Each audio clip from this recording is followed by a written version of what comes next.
Madam Deputy Speaker. Let us pray. Almighty God, where you have called us to govern this province, we ask your help to make decisions and laws that will be just and will promote the interests of our people. Almagtige God, ons bid dat u gedurende ons vergaderings ons die nodigheid wysheid sal gee en ons motiewe suiwer sal hou en dat u ons sal help om ons tekortkominge te oorkom en al ons besluite aan u op te dra.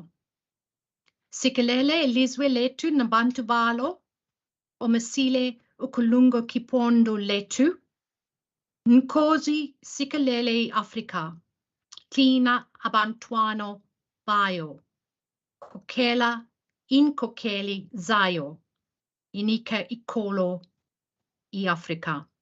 All this we beg in your holy name. Amen. You may be seated. Good afternoon to all our members and to all our guests online. Before we proceed, I would like to remind the members of some of the logistical arrangements and rules specifically for this entire virtual sitting.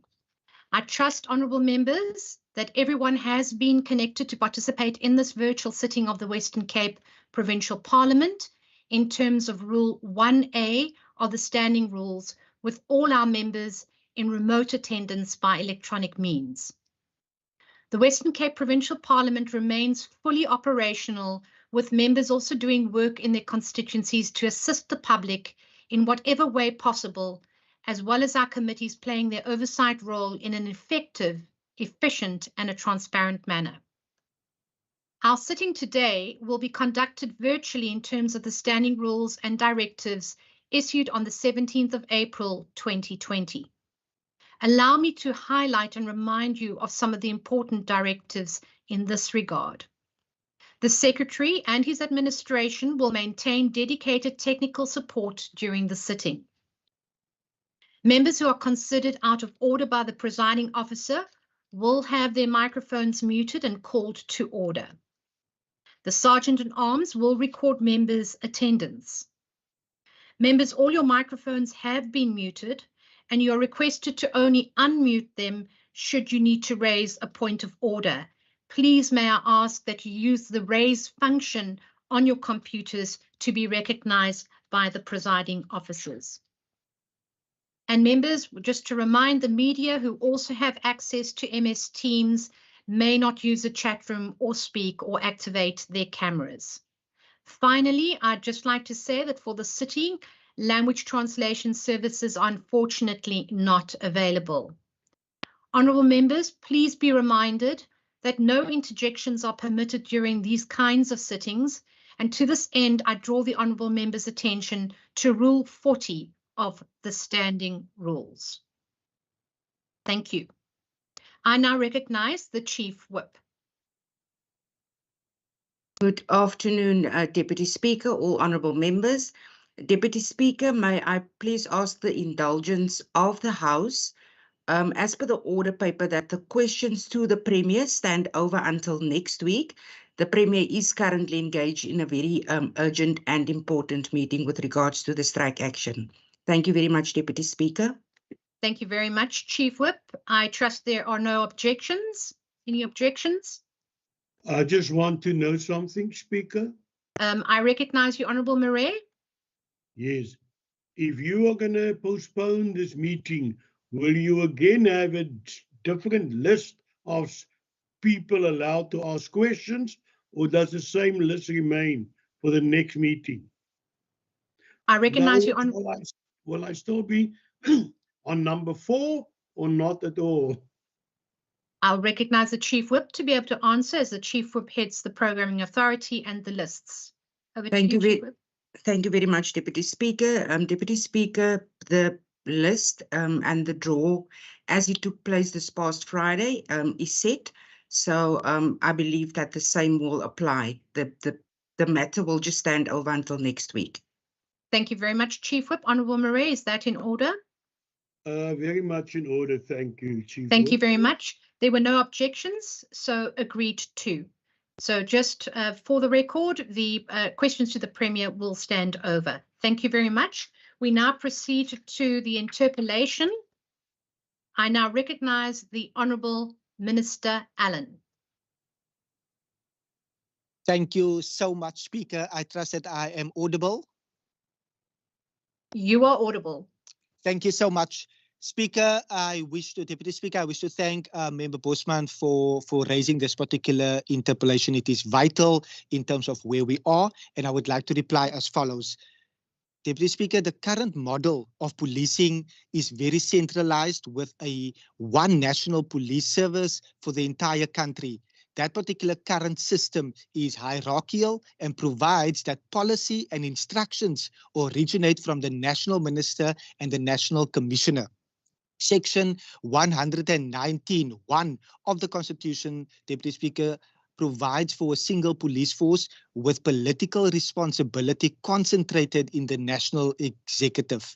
The objects of the police service are to prevent, combat and investigate crime, to maintain public order, to protect and secure the inhabitants of the Republic and their property, and uphold and enforce the law. That is Section 205 of the Constitution. But Deputy Speaker, with escalating crime rates across our entire country, together with declining rates of conviction of crimes, this system has showed year on year that it is incapable of dealing with the complex nature of crime in the Western Cape, including gangsterism, extortion, conflict in the taxi industry, and violence fueled by high levels of substance abuse and the availability of firearms and ammunition. Deputy Speaker, a devolved or more decentralized police service would be more responsive to the policing needs of the Western Cape. Deputy Speaker, when developing national policing policy, the National Minister of Police must consult the provincial governments to take into account the policing needs and priorities of the province as determined by the provincial executive, that is Section 206 of the Constitution. Deputy Speaker, the Western Cape government annually compiles a policing needs and priorities report and submits it to the National Minister. But Deputy Speaker, despite this, it is not evident that these needs have been taken into account. We have often stated that fact. There is as yet no national policing policy, nor is there a policy which makes provision for particular provincial needs. The policing powers of the province are limited in terms of making recommendations on the PNPs, on the oversight over the police outlined in Section 206, and on making recommendations to the Minister on its findings. It is the discretion in the current framework of the Minister, the National Minister, whether or not to implement the findings. And as I've stated, year on year, it is hardly implemented. Hence, Deputy Speaker, a devolved policing system would be more responsive so that we are able to attend to the needs in this province and the needs of diverse communities within it. It should be able to develop specific policy and operating practices to respond to these needs. In addition, Deputy Speaker, key operational decisions should be evidence-based and informed by these needs. Policing resources could also be deployed based on where the need are most and monitored closely from a provincial level. The police would be held accountable to the provincial government, ensuring the province has more effective oversight and control over the police.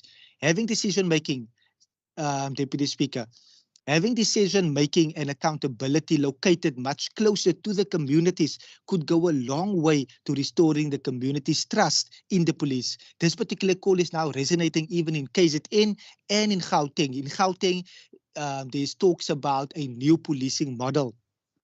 If I can go further, Deputy Speaker, being more responsive and having direct influence over deployment and operational decisions is likely to result in more efficient and effective policing and to impact by reducing the levels of crime. The manner in which we are strategically deploying our LEAP officers, Deputy Speaker, in areas where the need is greatest is clearly demonstrating the impact of doing so based on data and of evidence. The evidence-based approach of the Western Cape is already bearing some fruit based on the fourth quarterly crime stats between January and March, which was released in May 2023. Murder decreased by 3.4%. Murder increased by 3.4% in the country. But here in our province, we saw a reduction of 14.1%. In 13 of our hotspot areas where LEAP is implemented, murder also drastically decreased. There were 872 murders recorded for the Western Cape, but we are consistently calling for this devolution of policing powers. Thank you, Deputy Speaker. Thank you very much, Minister. I recognize the Honourable Bosman. Good afternoon, Honourable Deputy Speaker. Thank you very much to the Honourable Minister for his response. I think the Minister's words and the events of the last few days confirm what we in the DA have known for a long time, that devolution is absolutely necessary for a safe and prosperous Western Cape. If we are to have any hope of turning the tide and winning the fight against crime in our province, we must help ourselves, because the national government has proven incapable of helping us. For years, we have pleaded with the National Police Minister to allocate more resources to this province. We have, as a provincial parliament, engaged with the National Police Service on the policing needs and priorities, but we've either been met with silence or empty provinces in this province. As it stands now, the number of operational SAPS members in the Western Cape sits at a record low, and it remains far below SAPS's own targets. Devolution will allow this government to fill that gap, to train more police officers and ultimately make our streets safer. We've seen the value that the law enforcement advance officers have added in the last week during this turbulent, violent time. And that is what at the core of the DA's push for devolution, not high-minded idealism, but a pragmatic approach to ensuring the safety of our people. In using the Minister's own words, the definition of insanity is doing the same thing over and over and expecting different results. Unfortunately, management of the South African Police Service, sitting in Pretoria, has yet to catch on. For years, they have maintained that the same outdated, unresponsive, unscientific policing practices. Meanwhile, the world has moved on, and so have our criminals, and leaving them behind. Thank you, Deputy Speaker. Thank you very much, Honourable Bosman. I recognise the Honourable Kasim. Thank you, Deputy Speaker. Deputy Speaker, it is shocking to see that the crime rate in this province has increased since the Premier introduced what he terms as the safety plan. However, it was obvious that there would be an increase in crime when the DA is put in power to run this province, because the only thing that was done through this introduction of the LEAP program was to terrorize homeless people and to conduct illegal evictions of our poor people, as opposed to the real issue here, which is that of fighting murder and crime. The Western Cape remains the capital of crime in South Africa, as it always features its many townships in the national crime statistics when it comes to the top 30 stations in which murder has been committed. But, Deputy Speaker, it does not make sense how the same DA provincial administration, which could not and still cannot administer the so-called safety plan, that it would now demand the devolution of policing powers by introducing a flimsy and useless provincial bill titled the Powers Bill. Deputy Speaker, this week alone, more than 4 people have been shot and killed in the streets of Eastridge as a result of ongoing gang activity, which has become a norm. This despite the province having the so-called safety plan. Deputy Speaker, the crime statistics also show that murder rates in Mitchell's Plain alone is in the rise. And this is really concerning for a province which has a failing safety plan but still wants to be given a further task of administering the provincial policing system. With this being said, Deputy Speaker, it makes me wonder, is it a good idea to ask for policing powers to be devolved into the province whilst the province is still failing to administer its self-imposed safety plan? Because what is this minister doing through the safety plan to ensure that gang activity decrease in areas such as Mitchell's Plain? Thank you very much, Honourable Kasim. I recognise the Honourable Christians. Thank you, Deputy Speaker. Can you hear me? I can hear you well. Thank you. Thank you, Deputy Speaker. Deputy Speaker, the ACDP has said it before, and we are very strong of believing that devolution must go to the lowest level. It is clear that the ANC national government has failed us as a province with under-resourcing of police personnel, under-resourcing of police stations, and it is a major problem. Now, we know that nationals government's responsibility is to protect our citizens. But what do the province have? It's only oversight powers and no operational powers. So when there is an analysis done, or we see that more police is needed in one area, the province hands are cut off. And that is a major problem, because according to me, and sitting on the Police Oversight and Community Safety Portfolio Committee, I know that when the minister counts, he and his departments knows what happens on the ground, but they don't. Fortunately, he has a good relationship. The department and the minister has a good relationship with the police commissioner, but that is not good enough. What is good enough is when our people are safe, when our people can walk the streets safely, and that is not happening. So, Deputy Speaker, the appeal from the ACDP is that we do not play political games, but think of the safety of our people. I thank you. Thank you very much, Honourable Christians. I recognise Honourable Barnes. Thank you, Deputy Speaker. Deputy Speaker, Member Bosman can't even convene standing committee meetings for this portfolio, yet he has the audacity to call for devolution. When the DA took office in the province in 2009, the crime rate was very manageable. In the previous year, the ANC government had decreased the ratio of the reported murders by over 23.9%, thanks to its effective and efficient crime fighting strategies and close collaboration with communities. However, the DA dismantled all of this. It alienated communities and pushed them away from crime fighting. It weakened and destabilized community police forums and failed to address the spatial design of crime hotspots, which contributed significantly to the high murder rate. It is also the DA that started and continues to sustain extortion in the province by awarding lucrative contracts to companies linked to gangs and enablers of state capture.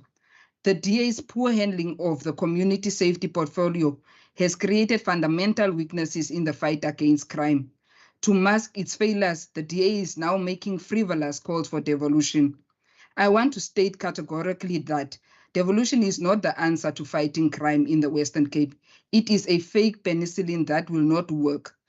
The ANC maintains that we have a single police service in the country and that this will not change. The government's priority is not the establishment and implementation of a single police service in order to operationalize the 2016 white paper on policing. The DA's proposal for devolution is fundamentally flawed and would have disastrous consequences for our province. We are already seeing with this the ongoing taxi unrest, which is being fueled by none other than the racist John Pierre Smith in the city of Cape Town. I therefore call on the MEC to denounce these frivolous calls by his party in favor of the implementation of a single police service. Thank you very much. Thank you, Deputy Speaker. Thank you very much, Honourable Barnes. I recognise the Honourable Bosman. Thank you very much, Honourable Deputy Speaker. Honourable Deputy Speaker, I brought this question to ask serious questions about policing, and I hope that the rampant crime and the violence of the last week would allow my colleagues on the opposition to rise above their own political buffoonery. But we really expect no real solutions from the ANC and the EFF, as they've proven that they prefer to break the law rather than to uphold the law. A Western Cape devolved police service would ensure that we link detectives with prosecutors to improve prosecution outcomes. Perhaps the reason the ANC does not want us to have investigative and command and control of the police is because they know that the DA will not hesitate to arrest anyone involved in crime, including politicians. And politicians we know from political parties that have been involved in manufacturing crimes. I'm surprised that Member Barnes has such a good grasp of the situation in the Western Cape, but Member Barnes have not brought that to the Standing Committee. Standing Committee meetings that regularly happen, but we're not sure who the ANC spokesperson on policing is.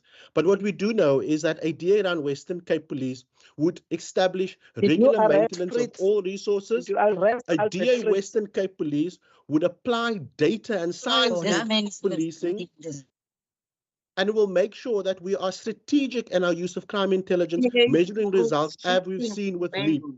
We would learn from countries across the world, and we will embrace technologies to fight crime. When was the last standing committee? We would shift the ranking of officers based on qualifications and experience, and not always political cadres into the police.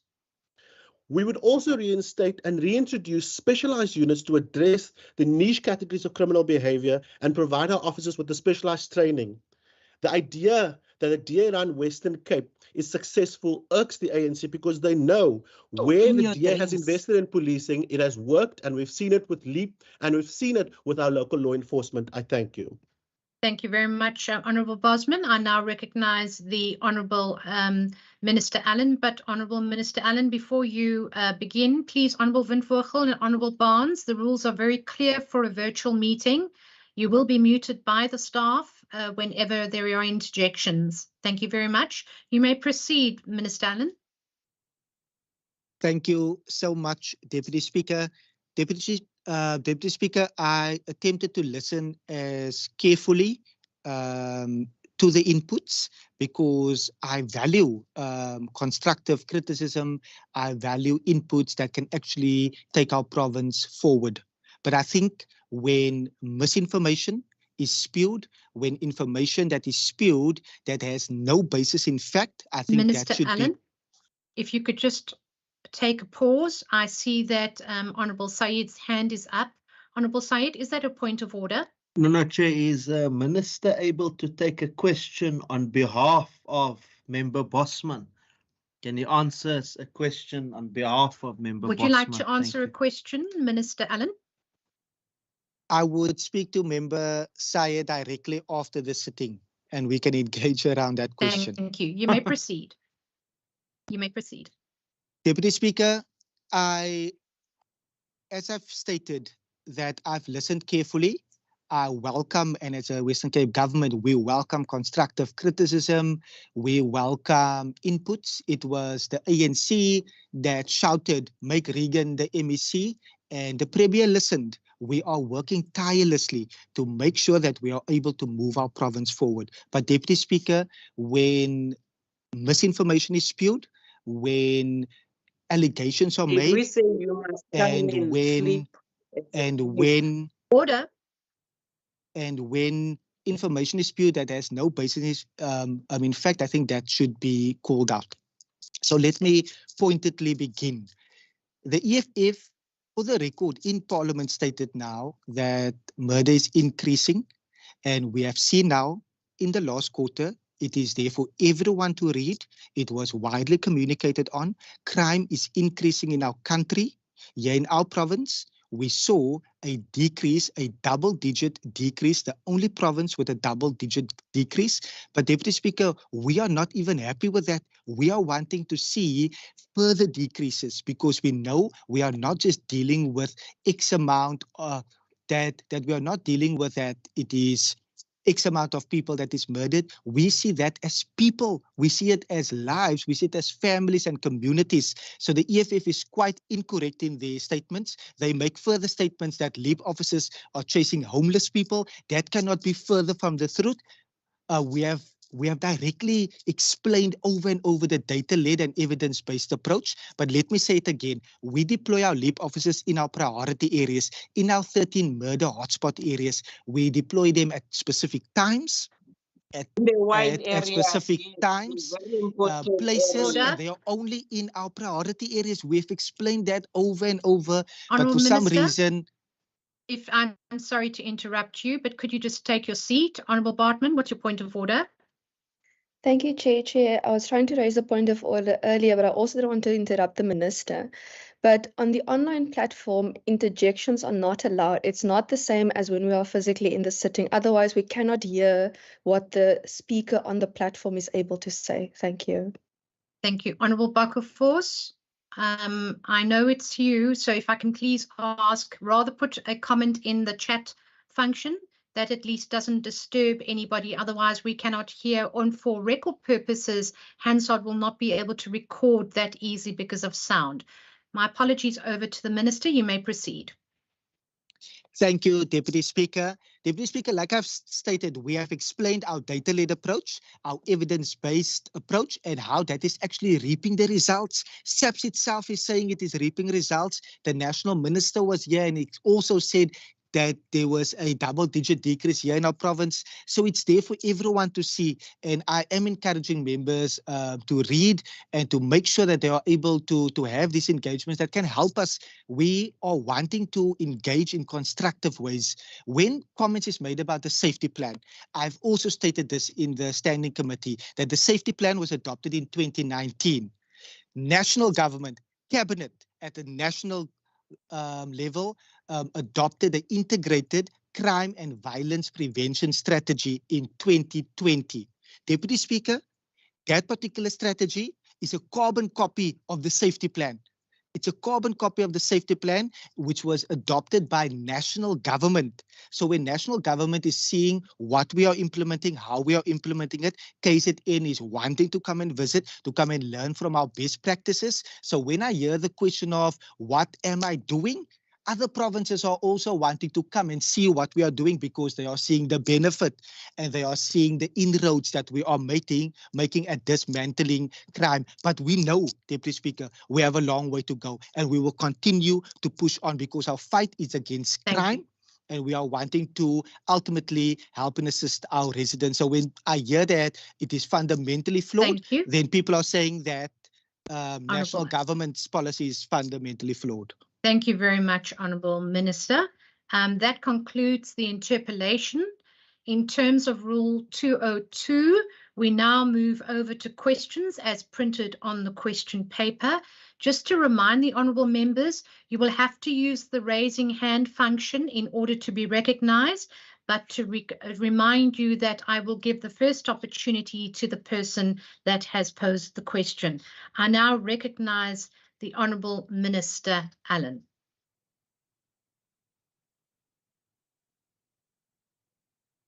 Thank you so much, Deputy Speaker. I trust that I'm still audible your side. You're audible. You may proceed. Thank you so much, Deputy Speaker. I have received a response from the South African Police Service that replies as follows, is that on point 1, the information may not be released as it will compromise the security of the firearms that is in storage. They have also confirmed that it is destroyed biannually, twice a year. And then on point number 2, the reply that I've received from the South African Police Service indicate that there are no plans to erect a facility for the destruction of firearms in the Western Cape. But Deputy Speaker, I would like to qualify that particular question and answer further. Based on the question which was posed, it was whether SAPS has any plans to erect a facility in the province for the destruction of firearms. They have stated that there is no plans. On a technical basis, that is the current answer because the plan has not landed in the APP as yet. And again, if we track it back to national policy, it flows all the way from national and then it must land in various provinces. So the technical question is no, but I can confirm, to take it further, that based on a letter that I have received on 10 March 2023, that letter actually confirms that we have already done we've already had a number of engagements and that we have already written to national to request that there is a deviation from national policy to ensure that we can ultimately have the plans in place to build the storage here in our province. We are still awaiting feedback from national, and it again, like Member Christians has said, it again boils down to the fact that policy from a national level delays implementation in our province. It also hampers progress, and it is against creating safer societies because our needs and priorities are not taken into account. So to Member Christians via you, Deputy Speaker, although the technical question is no, answer is no because it has not landed in the APP as yet for the South African Police Service, I will make this particular letter that I have at my disposal on the firearm destruction site and where we are and where we have requested for a deviation. I will make that available to the member. Thank you. Thank you very much, Minister Allen. Over to you, Honourable Christians, and then I recognise Honourable Kasim. Thank you, Deputy Speaker. Deputy Speaker, it is worrisome because we see of, killing every day on the streets. 10-year-old boy was shot the other day, 4 people in the same road in Manenberg. And it's worrisome that the weapons is only transported biannually. And that is a major problem. We don't know where the safekeeping is. And maybe I must ask the chairperson of community safety that we have an in-camera meeting again with SAPS, because we need to know how does these guns that the gangsters have get into their hands, and where do they get it from. It's a major concern. We just believe that one of the gangs now are having so many guns, they outstripping the big gangs. So it's worrisome, Minister, and I just want to know, maybe, I don't know, in your discussions, maybe you know, but we don't know how many guns, biannually. I mean, it can be a lot of guns being stored somewhere, and is it safe? My question to you, Minister, is people are getting killed daily with illegal guns, and are you sure that your department is doing proper oversight to make sure that those guns does not land in the hands of gangsters? I thank you, Deputy Speaker. Thank you very much, Minister. Thank you so much, Member Christians, for that particular question.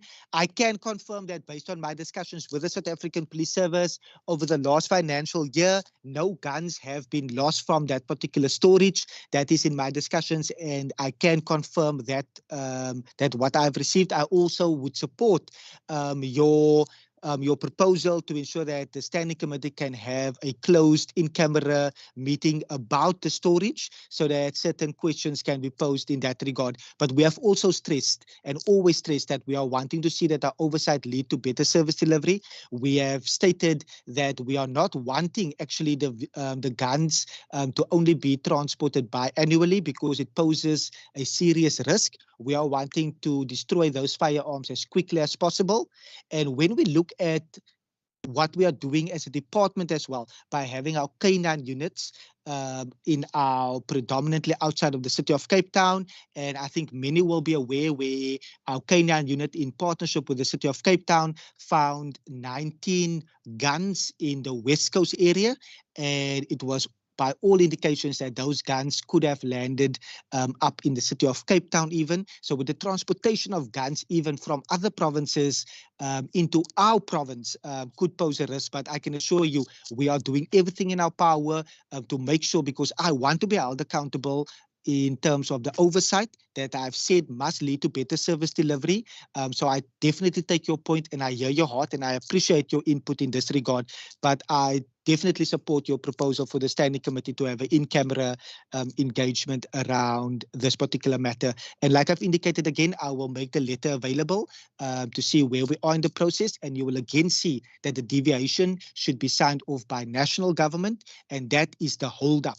Once national government should agree for us to have our dedicated destruction site, we'll be able to make sure that that particular site actually is fully operational here in our province. Thank you. Thank you, Minister. I recognize the Honourable Kasim. Thank you, Deputy Speaker. Deputy Speaker, can the Minister confirm how many firearms have been confiscated from gangs within the last year in the Western Cape, please? Thank you, Minister. Thank you so much for that particular question. I will make sure that I provide all the correct information. I can confirm that LEAP, together with the South African Police Service, on a regular basis confiscate such a lot of firearms, but I wouldn't want to give an incorrect number based on the question. But I will definitely make sure that I get the full details and the exact number to the member. Thank you, Minister. Over to you, Honourable Bosman. Thank you very much, Honourable Deputy Speaker. Minister, as you know, we have a scheduled visit to Pretoria to see the central firearm destruction site and to have that in-person meeting with SAPS, because it's difficult to get answers from SAPS in the Western Cape. But can you tell us whether there's been any empirical research done by the South African Police Service to weigh up the pros and cons of having a dedicated firearm destruction site in the Western Cape, and whether that research is available to be shared perhaps on a confidential basis with members of the committee, especially those members of the committee that read? Thank you. So, over to you, Minister. Thank you so much, Member Bosman. There has been a number of discussions, but also a discussion paper on this particular one, and I will make sure that that is forwarded to the Standing Committee as well. We have consistently echoed a similar sentiment, and in my visit to a particular, to a potential firearm destruction site. I was accompanied by senior SAPS members, including deputy commissioners here in our province, and we were literally all on the same page, knowing that we should have a firearm destruction site here. But I will make that available to the member via the standing committee as well. Thank you, Minister. And the last opportunity is Honourable Barnes. Thank you, Deputy Speaker. Deputy Speaker, it's either Member Christians is very obsessed with this topic or he doesn't have other subjects to discuss, because it is like the 100th time that we are discussing the same matter. If he wants to be a member of the DA and join on its devolution wagon, he must just say so and stop wasting our time with the same topic. My question to the MEC, therefore, is, given that it is the standard procedure to send the illegal firearms to Pretoria for destruction on a biannual basis, what are the latest updates in terms of the 699 illegal firearms that were confiscated in the first quarter of the year? I ask this, Deputy Speaker, because of the tantrums that were thrown by JP Smith in the media about this issue. Thank you, Deputy Speaker. Thank you very much, Honourable Barnes. Over to you, Minister. Thank you so much. I will answer that question in two parts, but I would firstly just want to once again say to, through you to Member Christians, Deputy Speaker, that I appreciate this question. I appreciate that we are consistently discussing this, because we have for a long period held firm that we need a dedicated firearm destruction site here in our province. So I appreciate that we are putting this in Parliament again and that we are discussing it, because we have seen when firearms are largely contributing to our murder rate, and it is the weapon of choice that has been used for all murders in our province. Hence, this is a vital conversation, and I will appreciate if there's any support from other political parties to ensure that we can have a dedicated firearm destruction site here. There's so many benefits to having a firearm destruction site in our province. It will also be a cost-saving mechanism, but also so many lives would be able to be saved once we have all our firearms that will be destroyed here. Based on the specific question, we have that particular roster, and I'm unable to, at this particular stage, indicate when that firearms will be transported due to safety risk. Member Barnes, through you to Member Barnes, that was also one of my questions that I've asked the South African Police Service directly.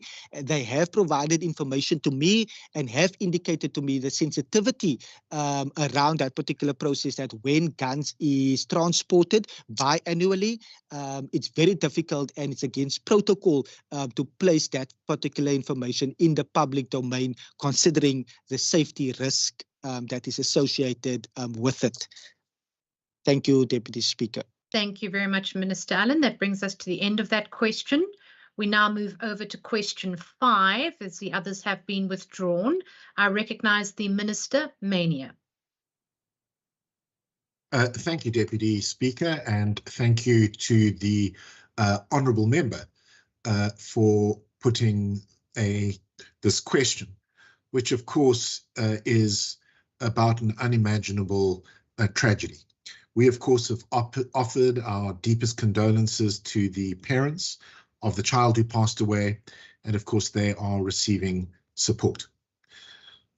I think, Deputy Speaker, it's important for members to draw a clear distinction between the investigation into the cause of death of a child, which of course is conducted by the SAPS, and our investigation, which of course is into compliance with norms and standards. We can only address that which falls within our remit, which of course is an ECD site's compliance with the norms and standards set out in the Children's Act. These legal requirements of course apply to all sites and must be enforced so that parents can have certainty that their child is attending a facility that meets the safety standards. During the process of ECD registration, various municipal compliance certificates must be issued in order to complete registration. A monitoring and evaluation team visits sites to monitor health and safety requirements. And the team also conducts visits at unregistered ECD facilities to determine if the facility complies with the minimum norms and standards, and assists with guiding the institution with registration.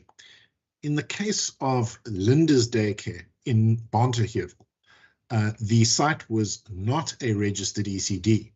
Upon receiving reports of the child's passing at the site, our department conducted a rapid investigation into whether the site meets the requirements of the Act. The investigation revealed that the unregistered facility is not suitable to operate as a partial care facility, as it does not comply with the minimum norms and standards for safety as prescribed in the Act, and does not comply with legislative requirements at municipal and provincial level.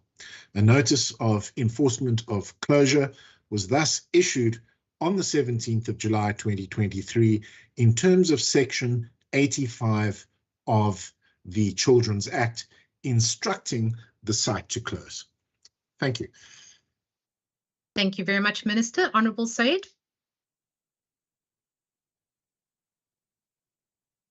Thank you very much, Honourable Deputy Speaker, and thank you very much to the Minister for the response. And I note the response regarding the specific case in point. I just wanted to know, is the Minister and the Department considering, as I've raised this before, working with existing NGOs that are on the ground to actually empower ECDs to become compliant, to capacitate them to become compliant, like they have done? And I think there is a good case that we've seen in the Kannaland municipality in a few towns. Is there an intention for that to happen in the rest of the province? Thank you. Thank you, Minister. Thank you, Deputy Speaker. I think it would be very sensible for our department to look into how we can better collaborate with NGOs to support ECDs to become compliant. The Honourable Member will know that we are in the process of setting a new course, if you like, when it comes to early learning, following us taking over the ECD function. And the department is, inter alia, busy improving the quality of data in the ECD environment. We are certainly looking at streaming the registration process and developing a registration management system.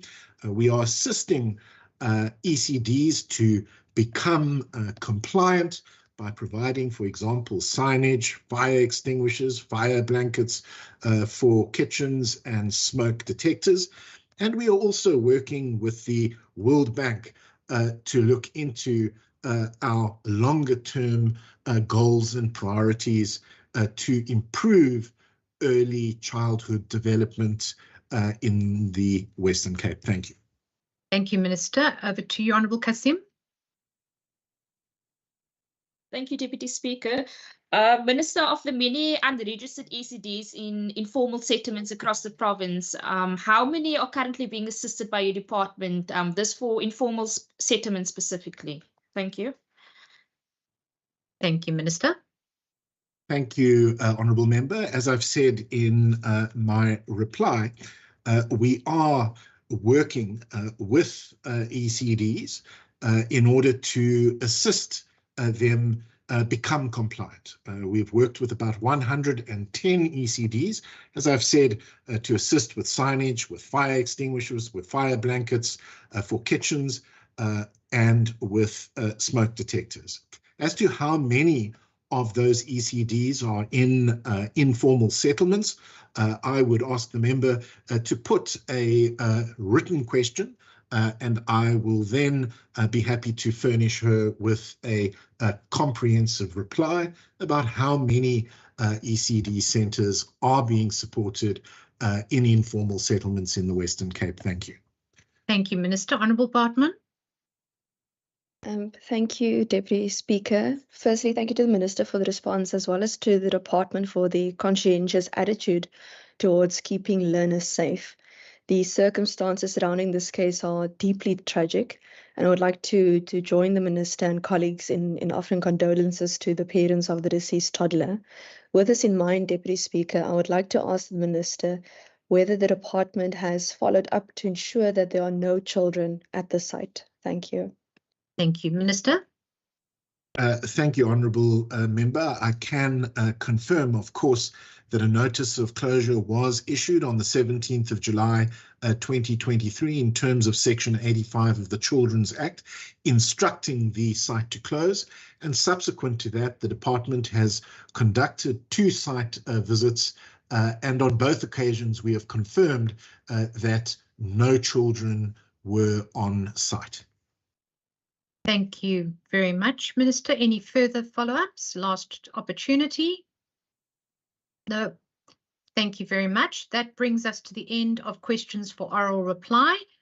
We will now move over to statements by members in terms of Rule 145. I now wish to remind you that it's 2 minutes per statement. I recognise the Democratic Alliance. Deputy Speaker, may I start? You may proceed, Honourable Bartman. Thank you. Honourable Deputy Speaker, 1 week ago today, Santaco, in collaboration with various affiliated unions, embarked on a protest action which has racked our province with fear, anger and bloodshed. Roads were blockaded, people were robbed, stoned, intimidated and shot. Hospitals were attacked, ambulances burned. Amidst all of this, children and parents did their best to keep learning. Over the last few months, thousands of learners have been working diligently to attend extra classes and reverse the learning losses of the COVID pandemic because they understand that education decides one's future. But the last few days have seen an unjust, uncaring, selfish sector of the taxi industry stand in their way. We have seen a young woman, matric learner, harassed and intimidated into staying home as she attempted to prepare for the most important educational milestone of her career thus far. She is just one of the more than 850,000 learners who have been kept home from school due to the strike, losing even more teaching time. And it is not even the first time this year the taxi mafia has stopped children from going to school. Enough is enough. It is further sickening to see opposition parties attempt to blame the DA for the strike when they were the ones who encouraged it in the first place. Deputy Speaker, the strike has lost any sense of legitimacy. It has become a free-for-all of violence and looting, and as always, the ones who suffer most are the children. If the taxi unions are not open to sensible solutions, the most vulnerable in our province will continue to suffer. I thank you. Thank you very much, Honourable Bartman. I recognise the ANC.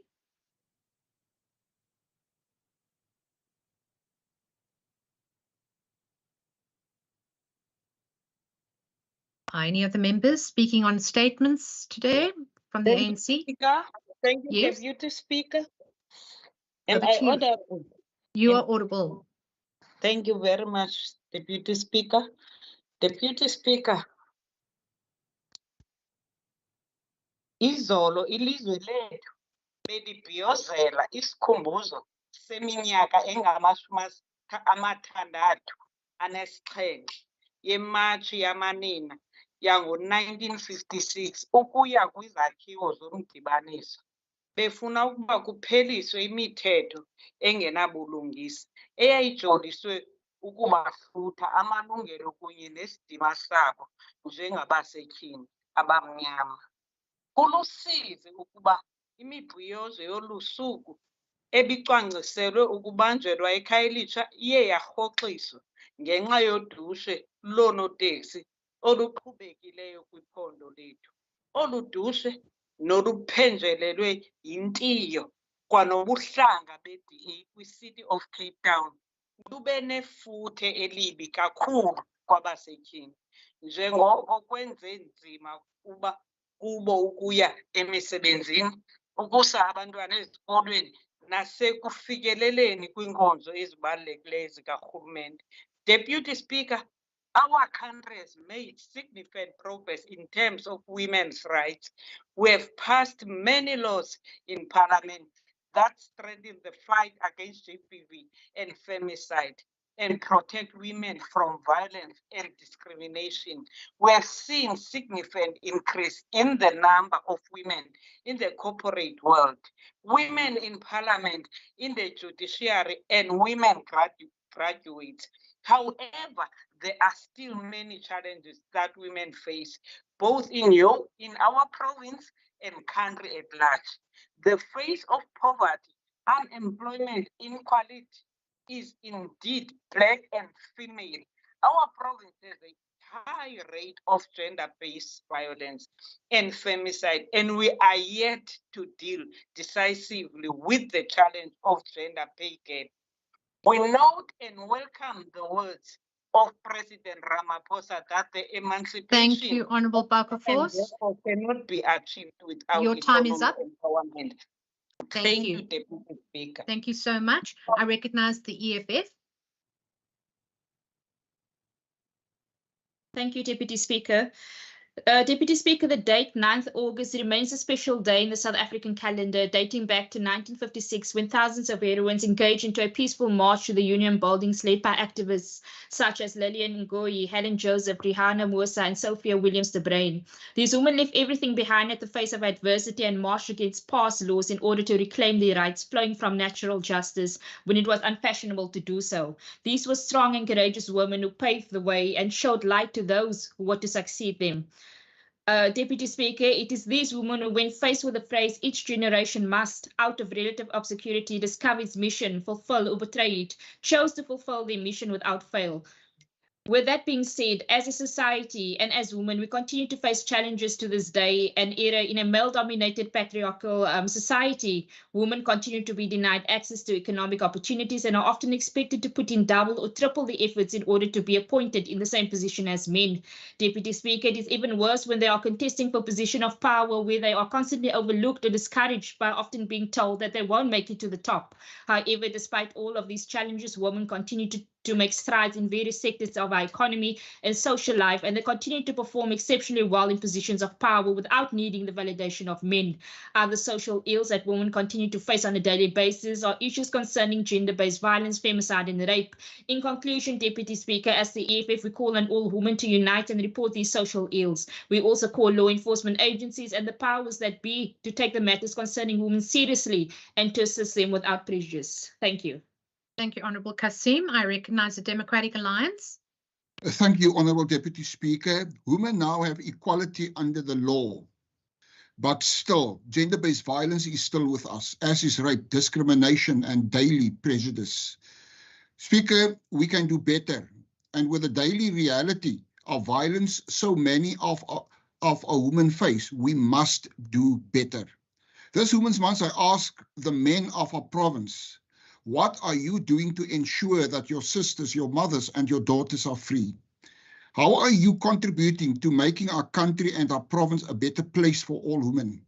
I ask these questions because the call of 1956 has not yet been answered, and there is still a long way to go before our women are truly free. Honorable Deputy Speaker, we must ensure that the girl child is given the means to stand tall and to be independent of any man. We must give her the tools she needs to do so.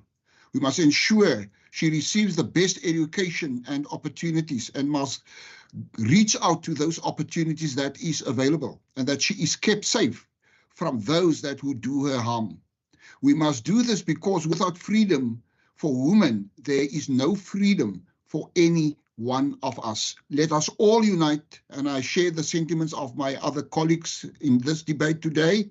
Let us all unite around a shared vision of a truly equal and just Western Cape, and let us fight to make that vision a reality. I thank you.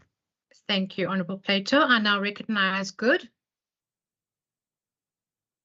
Thank you, Honorable Deputy Speaker. I hope the Premier are aware that all the hotspots in the Western Cape for violence, shooting and killing, as well as school break-ins and gangsterism and inappropriate health services are happening after the people were expropriated and dumped by the apartheid government. We were uprooted and planted in barren land. Some, like me, are privileged. after my parents were stripped naked to work themselves back to human acceptance. What is left in the barren land can't grow, it can't prosper, but they learn how to survive. My question today is, did the Premier plan, or do the Premier have any plans to reverse this inhumane evil, or is it best to cover up racial apartheid with economic apartheid by keeping the people poor and dependent on handouts? I thank you, Honourable Deputy Speaker. Thank you, Honourable Member. I recognise the ACDP. Thank you, Deputy Speaker. Deputy Speaker, the ACDP strongly condemns the recent spate of acts of vandalism perpetrated against the Western Cape schools during the winter school holidays. At least 38 schools reported incidents of break-ins and vandalism. Stolen items were fencing, fire and safety equipment, security gates, water pipes, windows, cables, computers, and the list goes on. Deputy Speaker, the ACDP is asking the community not to buy stolen goods, but report it to SAPS. And also, our community is the ears and eyes on the ground, and they will have critical information regarding stolen goods from schools. We also plead to the community to please report it to SAPS. It's our children that suffers. Now the department must take other funds, what could be used to improve the learning of our learners is now being used in order to replace vandalized and stolen equipment. Deputy Speaker, this cannot continue. We cannot go backwards. We'll have to prioritize the education of our children, and taking a stance against these gangsters, these criminals that come and break into schools must stop. But the department cannot do it alone. We'll all have to take hands and stand against these vandalism of our schools. I thank you. Thank you very much, Honourable Member. I recognise the ANC. Thank you, Deputy Speaker. The Texas strike shed light on stark economic inequality and perpetuated by the DA's policies, which eerily resemble the apartheid-era tactics of economic exclusion. The taxi industry primarily supports the livelihoods of Black individuals in the Cape Flats region, yet we witness a clear stifling of their economic prospects. This economic exclusion perpetuates historical injustices and stands as a glaring reminder of a system that once marginalized the very same population. We must separate criminality against genuine concerns and the collapse of stakeholder relations between an industry and government, and in this case, the taxi industry, as part of the private sector that DA government has been happy to receive awards from when it made them look good through the blue dot. It is crucial to acknowledge that the consequences of the strike extend beyond transportation, people having been unable to attend work and shop shelves remain empty due to the disrupted supply chains. These ripple effects underscore the urgent need for a swift and comprehensive resolution and attitude from government towards the industry. The ANC calls on a moratorium on tax impoundments until all legal and technical issues are resolved, open public participation in reviewing the Cape Town traffic bylaw, actively engage Santago cooperation with SAPS and other law enforcement agencies to close down on the criminal activities along the taxi strike, restrained by the City of Cape Town in the use of combative communication and actions that risk fueling further tensions. Call for more assistance to working class communities in the Cape Flats within the areas to protect scholar transport, workers getting to the public transport stops, terminus, train stations, clinics, etc. In conclusion, the taxi strikes brings to the fore issues that extend beyond mere transportation disruptions. It shines a light on deeply rooted economic injustices that demand our immediate attention. And we can't put our hands on the sand. As we move forward, let us consider the ANC proposed solution as a step towards a fairer and more equitable society. Thank you, Deputy Speaker. Thank you very much, Honourable Member. I recognise the DA. Thank you very much, Deputy Speaker. Deputy Speaker, the DA-run Western Cape government has allocated over R500 million this financial year alone for upgrading initiatives to improve informal settlements. Some settlements set for upgrading include Danune Airport Precincts, Kosovo Main, Thabo Mbeki, Velmood, Silvertown, and many more. A significant sum of 506 million is being invested to provide essential services such as clean water, sanitation, electricity, and other basic amenities to our informal settlements this year. This will be funded by the Department of Infrastructure's 2023-2024 Informal Settlements Upgrade Partnership Grant. Currently, there are 40 projects underway across the province, each at various stages of development. Notably, 10 of these projects are in the implementation phase and are set to deliver 2,007 service sites, while 3 projects are already providing basic services to their beneficiaries. The remaining projects are being prepared for delivery over the medium-term expenditure framework period.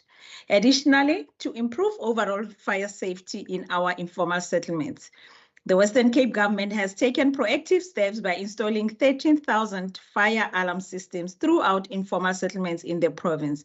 These fire alarms play a crucial role in providing early warnings and ensuring the safety of communities in the Western Cape. To date, 2.6 million rand has been spent on these fire alarm systems. Deputy Speaker, the DA-run Western Cape government will continue to prioritize these needs of our most vulnerable communities. I thank you. Thank you very much. I recognize the Freedom Front Plus. Thank you, Speaker. Speaker, the Freedom Front Plus notes with utter dismay that recently the Metro Council, controlled by the DA in the Cape, has introduced a point-based system whereby points are given to applicants according to their race. They are required to stipulate on the form when they apply for a beach permit to trade there, whether you're black, whether you're colored, Indian or white. And if you're black, you get the most points. And if you're white, you get least points, no points. Colors get less points. This is seen as racism in the extreme. One gentleman approached me and he said he's been trading on the beaches at Clifton for 20 years. But when he wanted to have his permit renewed, he was told, no, he's not being renewed because he's not black. Many existing colored vendors had also their permits cancelled. The DA and Freedom Front note has been implementing ANC's discredited racist labor equity policy, which was twice thrown out of court when challenged by a solidarity trade union. As recently as June, the court again ruled in favor of solidarity. You cannot take away a man's job and give it to another one of a different race merely to apply labor equity. Taking away the permits of existing permit holders on our beaches in the Cape and giving it to black applicants is against the law. And I'm sorry that the Premier isn't here today. He had to answer this, but he stayed away. Speaker, many existing colored vendors, they feel discriminated against, even now when apartheid is supposed to have been scratched. Thank you. Thank you very much, Honourable Member. I recognise your hand, Honourable Philander. Thank you very much, Deputy Speaker. Deputy Speaker, it was clearly indicated at the beginning of the sitting where exactly the Premier finds himself. It is misleading to say that the Premier is not in the House because he chooses to be, not to be in the House. Thank you, Deputy Speaker. All right. Speaker, Honourable Philander, I note that, but Honourable Murray, Honourable Murray, Honourable Murray, 1 minute. Honourable Murray, first of all, Honourable Chief Whip, it is the prerogative of the person making the statement, and that can be corrected through an executive statement, but I cannot judge the content of Honourable Murray's speech, even if it is misleading. So, Honourable Murray, is that a further point of order against a point of order? If it is, I'm going to take that hand. I will rest with your ruling, but I do think that the chief whip should be far better educated in this regard. No, Thanks. no. Honourable Marie, don't go down that road now. Thank you should very much. That listen. isn't a point of order. No. Honourable Said, I see your hand is up. No, Chair, it's fine. I was just going to say that I didn't really see the need for this type of fight right now, because remember Marie just made a point, then there was, I think, let's continue smoothly, Chair, Deputy Speaker. Thank you very much, Honourable Said. We will continue with your indulgence. Thank you. I now recognise Al-Jamal.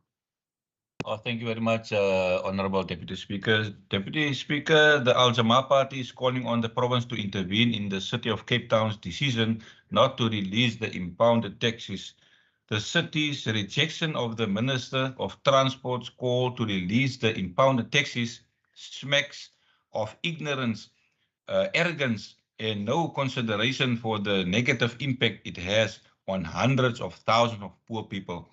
The ongoing strike action only adds to the existing socio-economic conditions of poor and vulnerable people throughout the province. School children now idling at home see the strike action as an opportunity to loot and vandalize properties. We call on parents and community members to prevent school children from taking part in any acts of violence, such as looting, theft, and arson. Sadly, we live in a society where violence is a norm occurring every day, and this has desensitized people as well as children. They are exposed to not only violence, which occur during strike actions, but also the daily violence perpetrated by gangsters in their neighborhoods. The city's refusal to look at positive ways to stop the taxi strike only leads to increased violence. This cannot be treated with a pinch of salt. Imagine if this situation... We have figured out that the following things Order, are regarded members. major offences. And the following As things member are Marie. impoundable, and the following things are regarded minor. Honourable members, thank you very much. thank Honourable Marie, apologies. Can you please put your hand down? Over to you, Honourable Brinkhuis. Thank you, Honourable Speaker. This cannot be treated with a pinch of salt. Imagine if this situation was playing out in Constantia and in other leafy suburbs where livelihoods, property and lives of school children would be affected. There's no doubt that the province and city would have found meaningful solutions to the situation. The lives and livelihoods of poor and black communities cannot be of less value than of those living in Constantia and attending Model C schools. The city should concede to the Minister of Transport, call release the impounded taxis, and those who have committed offences must appear in court. I think. Thank you very much, Honourable Brinkhuis. Thank you for that. I recognise the Democratic Alliance. Deputy Speaker, allow me to greet you, and also in the same breath wish all the Imbogodos of the WCPP a blessed yesterday, and just to say to them that we are proud of you guys and that we love you dearly as the Imbogodos of this province. Honorable Deputy Speaker, it is a well-known fact that the worst performing municipalities are all governed by the ANC or their allied partners such as the Patriotic Alliance, while the DA municipalities continue to outperform. The top 5 municipalities in South Africa are all DA run. Don't take our word for it, take the word of the Auditor General. While most municipalities in the Western Cape performed well in the latest Auditor General's audit report, a few remain of concern.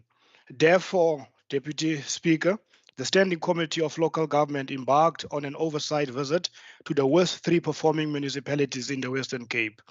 Beaufort West, governed by the ANC and the PA, is an extreme worry as it has been revealed that Beaufort West owned creditors 137 million, while their Eskom debt stands at 91 million.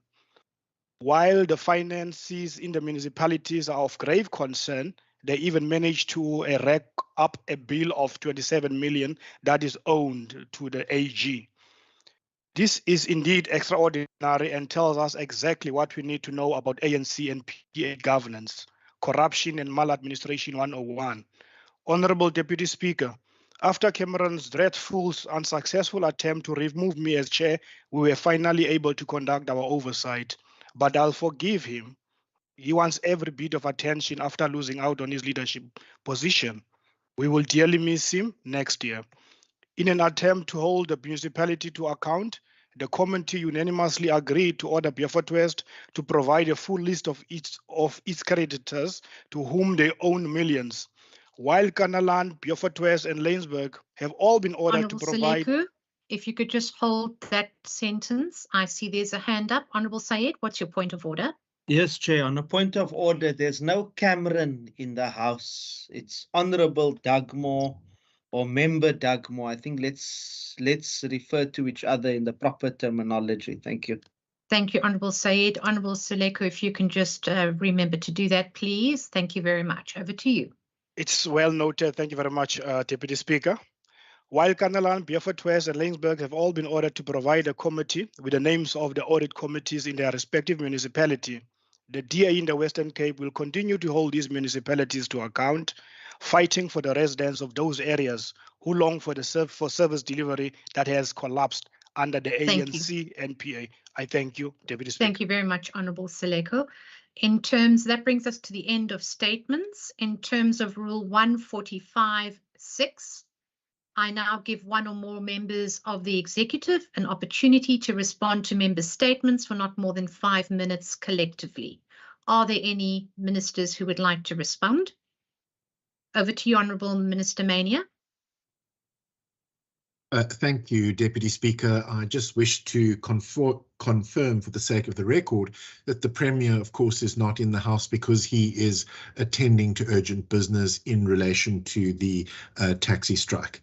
I'd furthermore like to thank the Honourable Fernand Christians for supporting our call to take hands for the community to report cases of vandalism at our schools to the South African Police Service, because as he correctly says, we cannot do it alone.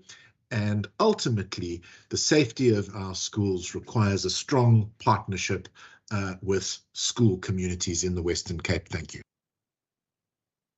Thank you very much, Minister. Are there any further ministers who would like to put in, would like to deliver anything on their executive statements? No? Thank you. That is the end of member statements. Honourable members, I would like to hand over to the Speaker. I just want to check that he's online. And then I am online. Thank you. Move to the Speaker. Thank you very much. Thank you very much, Deputy Speaker, and good afternoon, honourable members. We now move on to notices of motions in terms of Rule 151. In terms of Rule 151, all notices of motions by members are required to be delivered to the Secretary for placing it on the order paper. These motions have been duly submitted and is published on the order paper below the line. We now move on to Rule 150, motions without notice. And I would like to inform you that in terms of the Standing Rule 150, pertaining to motions without notice, condolences and congratulatory were submitted to the Programming Authority prior to this plenary. And members are also reminded that motions without notice pertaining to congratulatory and condolences will not be allowed in the sitting that have not been processed by the Programming Authority. I have been informed that in the Programming Authority meeting of the 25th of July 2023, political parties did submit the names of honourable members in the desired order of speaking and who had wished to move a motion without notice in the sitting of the House. I will therefore, just for noting and for the purposes of the minutes, call out the honourable members whose names have accordingly been submitted and approved. The following members' motions have been approved by the Programming Authority as follows: Honourable M.B. Nkondlo, Honourable M.K. Syed, Honourable M. Kama, Honourable G. Bosman, Honourable G. Bosman, Honourable G. Bosman, and Honourable D. America. I now put the motions duly submitted and approved by the Programming Authority to the House. Honourable members, are there any objections? No objections, agreed to, and these motions will appear in the minutes of the proceedings and in Hansard in each individual member's names, as if the member had read them out aloud. I will now afford the opportunity to members to move motions without notice as per Standing Rule 152, subsection D, and this could also include motions without notice that were not approved in the Programming Authority meetings. Members are reminded that 30 minutes as per Standing Rule 152, subsection D will start now. I recognize the Honourable Kaiser Philander. Thank you very much, Honourable Speaker. Speaker, I move that the House condemns the senseless violence and criminality which has marred the ongoing Santaco minibus taxi strike and the perpetrators behind it. Notes that while every South African and resident of the Western Cape has the constitutional right to protest, the violence and intimidation this past week is criminal and in contradiction to the values of our democracy. Further notes the hypocrisy and politicization demonstrated by certain political parties represented in this House related to the taxi strike this week. Initially, parties like the ANC and EFF publicly supported the taxi strike, but when things turned violent, they disingenuously sought to put the blame at the feet of the City of Cape Town and the Western Cape government. It was under the previous ANC administration that a taxi inquiry was instituted in 2005 and which found that the industry was governed by chaos. Now the leaders of the said government, such as Member Dugmore and Ibrahim Rasool, wants to politicize this matter and throw stones. They had all the power to implement the rule of law, and their dismal failure brought us here. Instead of unequivocally denouncing the violence and criminality demonstrated by those affiliated to the strike, the ANC and the EFF has sought to score cheap political points at the expense of commuters, road users, and Western Cape communities. Instead of holding the taxi industry to account, the ANC and the EFF... Honourable Chief Whip, please just hold on. Honourable Syed, is that a point of order? Yes, Honourable Speaker. Is it correct for the Honourable Chief Whip to refer to the former Premier and former MPL, Mr. Rasool, as being part of the government? He's not part of the government. Thank you. Right, Honourable Syed, that's not a point of order. That's a point for debate. As per the statement, so I will revert to Hansard and check the actual motion and revert back to the House. Honourable Chief Whip, you can continue. Thank you, Speaker. Instead of holding the taxi industry to account, the ANC and the EFF employed lazy and loaded arguments related to race, whilst completely ignoring how poor regulation of the taxi industry puts the lives of countless of Western Cape residents at risk. I so move, Speaker. Thank you very much, Honourable Kaiser Philander. Honourable members, are there any objections to the motion being moved without notice? Object. Object. Objection. Thank you very much. There is an objection and the motion will be printed on the Poor order paper. regulation when you incentivize the same taxi industry. Honourable Nkondlo, the process is, I put that to the House, there was an objection and it will now be printed on the order paper.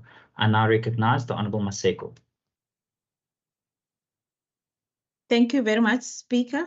Speaker, I move that this House takes note of the Grassroots ECD Training Centre and the impact it has on women's lives. This House knows that the Grassroots Educate Trust is a partner non-profit organization of the Department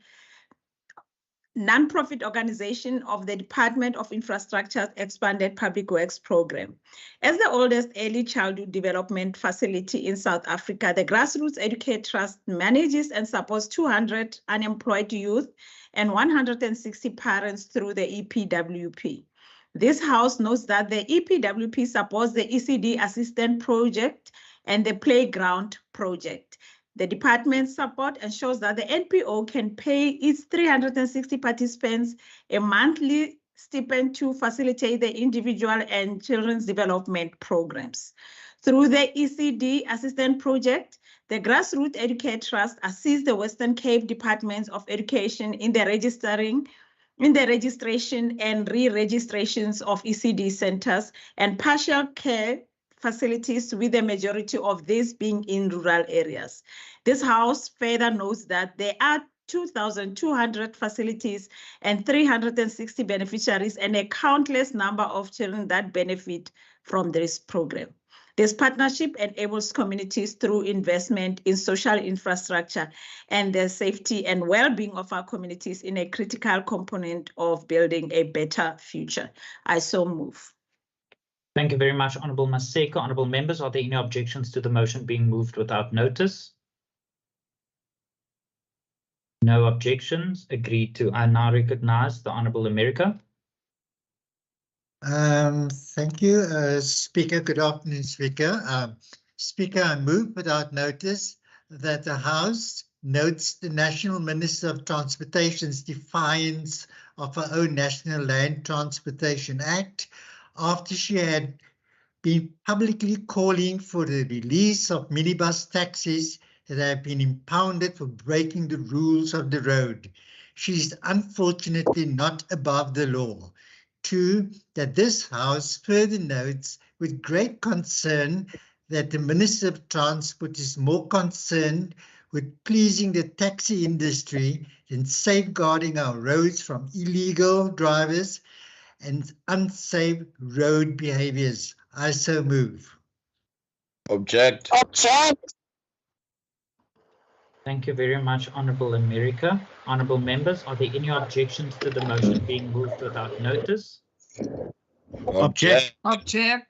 There is an objection and the motion will be printed on the order paper. I now recognize the Honourable Mvimbi.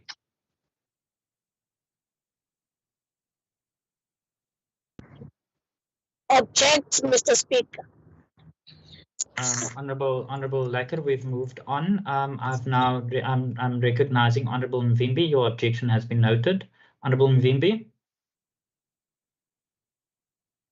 I'm going to move on in the interest of time. Honourable Syed.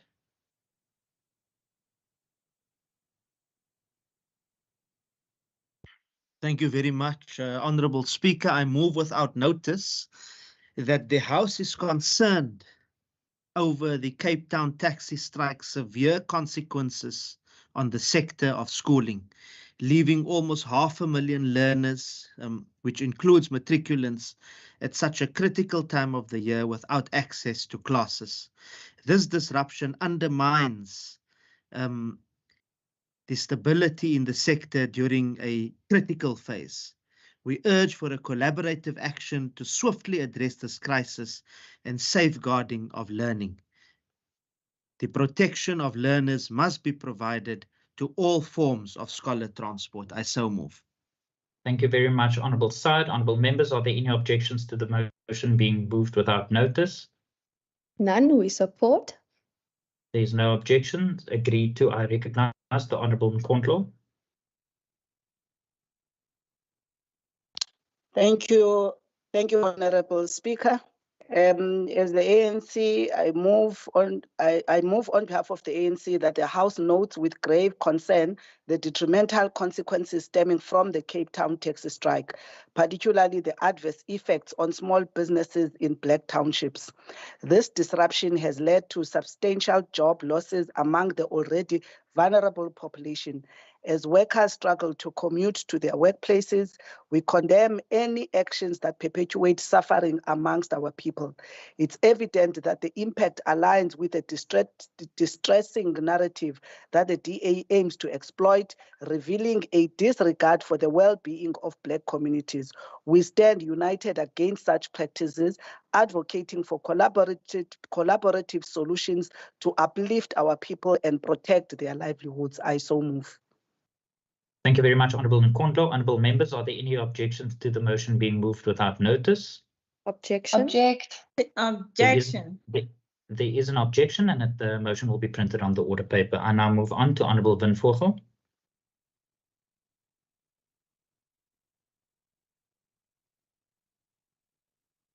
Honourable Vinvogel.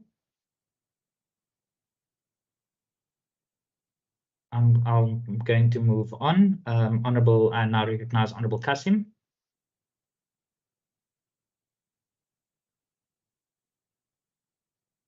Thank you, Speaker. Speaker, I move that the House take notice that Browns Farm Library in Philippi now remains closed following vandalism and theft by opportunist criminals. These latest criminal elements took place recently during the taxi stay-away period. The criminals took books, computers, as well as electrical appliances, whilst leaving doors and windows broken. It is estimated that it will cost close to 60 million rand to repair the library and return it to its former state. The library assisted learners as well as job seekers who often visited in order to do school research, as well as searching for work opportunities online. Another incident also took place in the library in August 2022, where staff members at the library were robbed, resulting in the library closing for over a month. It is now shocking that in light of knowledge by this DA, provincial and local government that the library is susceptible to crime, no efforts were made to beef up security. This proves to show that the DA government does not care about the resources intended for Black communities in townships. I so move. Thank you very much, Honourable Kassim. Honourable members, are there any objection to the motion being moved without Objection. Object. Thank you very much, Honourable members. There's an objection and the motion will be printed on the order paper. I now recognize the Honourable Kassim. Thank you, Speaker. Speaker, I move without notice for the House to take notice that yesterday the country celebrated National Women's Day. The country also witnessed hundreds of domestic workers made up of women marching all the way to the Union building in order to submit a memorandum to the President of the country against the violation of their rights. It is sad that in this day and age, women in the sector still suffer from sexual abuse, constant attacks by dogs, and being exploited without compensation at the hands of the employees. The abuse of women remains entrenched in society with little and close to nothing being done about it. The statistics concerning gender-based violence also continue to rise with each day passing. The dysfunctional policing system also the matter, as majority of cases do not even make it to the prosecution desk as a result of incompetent and unwilling police personnel. As women, we call for a better society in which women can live freely and be afforded to enjoy the full set of their protected constitutional right. I so move. Thank you very much, Honourable Kassim. Honourable members, are there any objection to the motion being moved without notice? No objection. Agreed to. I move on to Honourable Class. Honourable Class. Speaker. Thank you very much, Honourable Class. I can hear you. Yes. I move without notice for further House to take notice that since the beginning of the taxi stays away protest by members of the taxi industry, the province has been met by various elements of criminality involving, but not limited to, murders and looting. While the taxi stay away protest is welcome as it stems from a justifiable cause, the EFF condemns criminals who have used it to their own opportunities ends in order to further their own greedy criminals' way. It is cruel and ashamed to decide to take someone's life or property without just cause. As human, we must not degrade ourselves to the barbaric level. I so move. Thank you very much, Honourable Class. Honourable members, are there any objections to the motion being moved without notice? Objection. We do not welcome the stay away. There is an objection and it will be printed on the order paper. I recognize the Honourable Class. I move without notice for the House to note and condemn the killing of 5 people in Mbekweni on Monday night in a mass shooting that claimed lives of 3 males and 2 females, with the youngest victim aged 12 and 14 respectively. We call on law enforcement to arrest all those who are responsible for the unfortunate incident. We cannot live idle in a society where people are bashed on a daily basis in our township. As society, we must also come together and assist law enforcement agencies, whether we possess knowledge of who are behind this act. I so move. Thank you very much, Honourable Class. Honourable members, are there any objections to the motion being moved without notice? No objections. Agreed to. I recognize the Honourable Murray.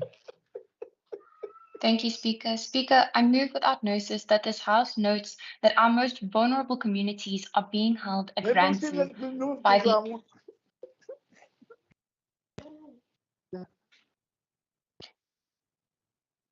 My That- apologies, Honourable Murray. You may continue.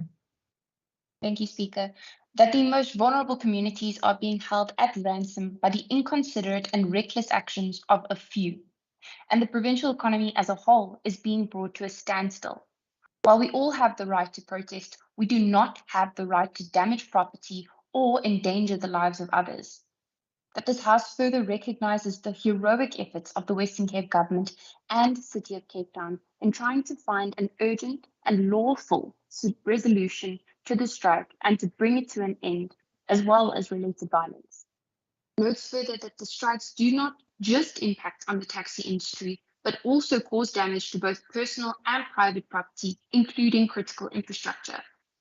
That the House notes the strike action undermines both investor and tourism confidence in our provincial and national economy, with the UK's Foreign Commonwealth Office issuing a travel alert last Friday to British nationals who plan to visit Cape Town.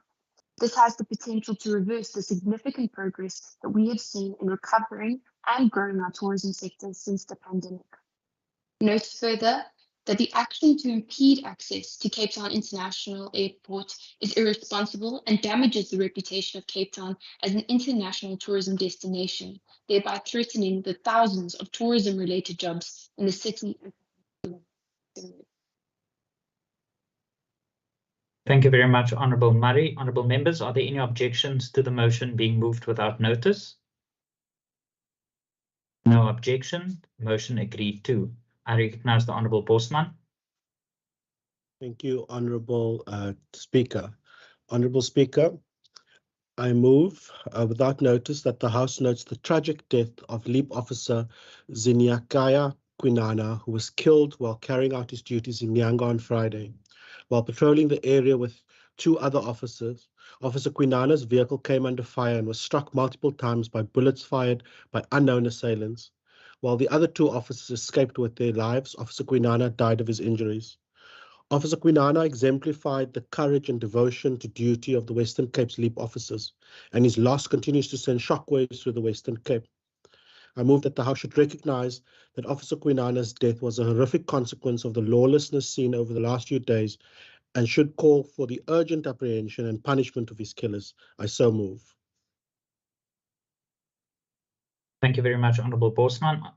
Honourable members, are there any objections to the motion being moved without notice? No objections. Agreed to. I recognise the Honourable Pretorius. Good afternoon, Speaker. Speaker, I move without notice that the House notes the attacks on various facilities of the Department of Health and Wellness over the last week. In recent days, ambulances, hospitals and clinics have found themselves at the receiving end of looting and vandalism, and many patients have had to be relocated and transferred. I also move that the House should note that attacks on healthcare facilities and staff can never be justified and should condemn those who have participated in or encouraged these attacks. And further, that the House notes the exemplary work of the Department of Health and Wellness in continuing to treat people of the Western Cape in spite of large-scale disruptions and outright violence perpetrated against the department's facilities. I so move. Thank you very much, Honourable Pretorius. Honourable members, are there any objections to the motion being moved without notice? No objections. Agreed to. I recognise the Honourable Seleko. Good afternoon, Honourable Speaker. Honourable Speaker, I move without notice that this House takes note of the oversight visit conducted by the Standing Committee on Local Government to Kannaland, Beaufort West and Laingsburg. That this House notes that Kannaland has been put on a budget plan in an attempt to aid the municipality. However, they only met 6 of the 48 targets. Overspending is occurring in various areas, including excessive salaries, overtime, and performance bonuses for municipal staff and councillors, as well as motor vehicle allowances. 66 million is owed to creditors. Eskom and the Auditor General are owed 47.07 million and 8.08 million, respectively. And their grant spending for the 22-23 national grant allocation is only 28.31%. Beaufort West owes creditors 137 million. They owe ESCOM 91 million, and they even owe the AG 27 million. That is truly shocking. Laingsburg owes creditors 9 million and has increased by 15% over the period of 1 year, and they don't submit financial reports timelessly. I so move. Thank you very much, Honourable Seleko. Honourable members, are there any objections to the motion being moved without notice? Speaker. Honourable Dagmar, is that a point of order? Because I'm just putting the motion to the House. Yes. Do you allow one to move amendments to motions like this to actually correct some inaccuracies and fallacies in the motion as it currently stands, or is that simply regarded as an objection? It's simply regarded as an objection, and it will be printed on the order paper. I now again put the question to the House. Are there any objections to the motion being moved without notice? No. Object. There is an objection and will be printed on the order paper. Honourable members, before I conclude this section of the sitting, I just wanted to give an opportunity to Honourable Mvimbi if he is available. I'm available. Honourable Speaker. Honourable Mvimbi, I'm going to allow you to do your motion without notice. Thank you very much, Honourable Speaker, and sincere apologies previously. You were too fast for me. I move a motion without notice that the House deeply mourns the loss of life during the Cape Town taxi strike. It is imperative that the DA-led City of Cape Town urgently releases all wrongly impounded taxis and that there is a moratorium on impoundments while legislation is being reviewed. We call for a new inclusive law to prevent further tragedy. Swift action is needed to protect citizens, drivers, and businesses while fostering harmony.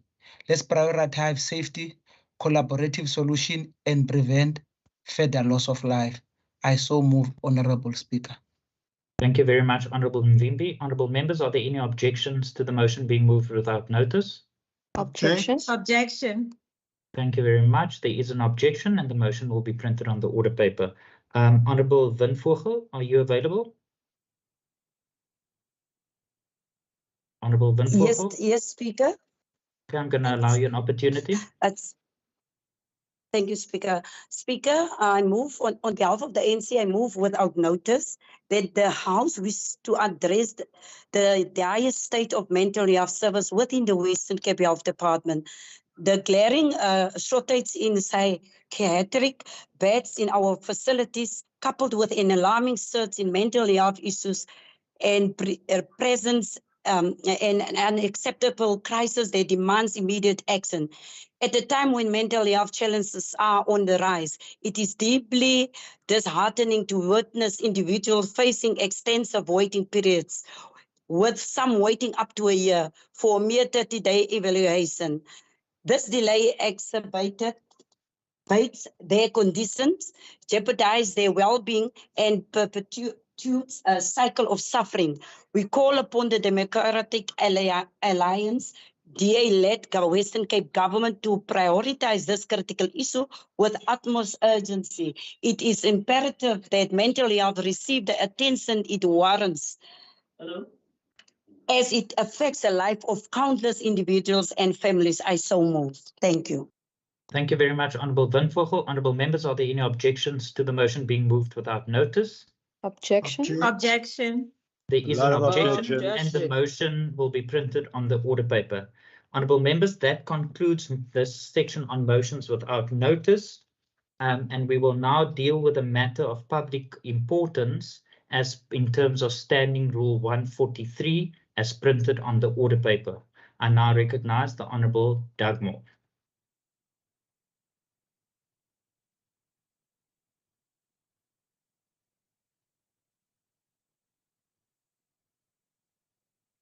Honourable Dagmar.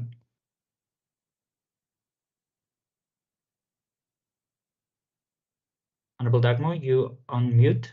Can you unmute yourself?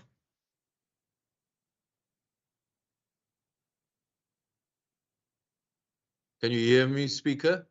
Yes, now I can hear you. Honourable Dagmar, over to you. Thank you. Thank you. Honourable Speaker, let me thank you for finally granting us this opportunity to debate the ongoing minibus taxi strike, as well as what could be described as a governance crisis as a matter of public importance. This decision hopefully marks a turning point for our legislature. Last week, our request to debate the same issue was turned down, as you well know, Speaker. That, in fact, was a lost opportunity. It is common knowledge that since 2019, every request for a debate on a matter of public importance or urgent public importance by the ANC and the opposition has been refused by DA-appointed speakers. We as MPLs are elected representatives of the people of our province. We are accountable to them and the constituencies we serve. Part of our task, Speaker, is to bring their concerns, their fears, their hopes, their dreams, and also their ideas to this House. We should be listening more. We should be opening the space for debate and not closing it down. The Premier and his MECs are accountable, Speaker, to this House. Thus, on matters like the taxi strike, they must account here for what they are doing to resolve this crisis in the minibus taxi industry, what they are doing about safety in this regard, the impact of violence, and the fear of commuters, communities, workers, the business sector, as well as the education sector. Never again, Speaker, should this House be shut out from debating and seeking sustainable solutions. I want to focus on a clear set of 8 proposals to deal with the crisis, and then also point out lessons learned from the events of the last week.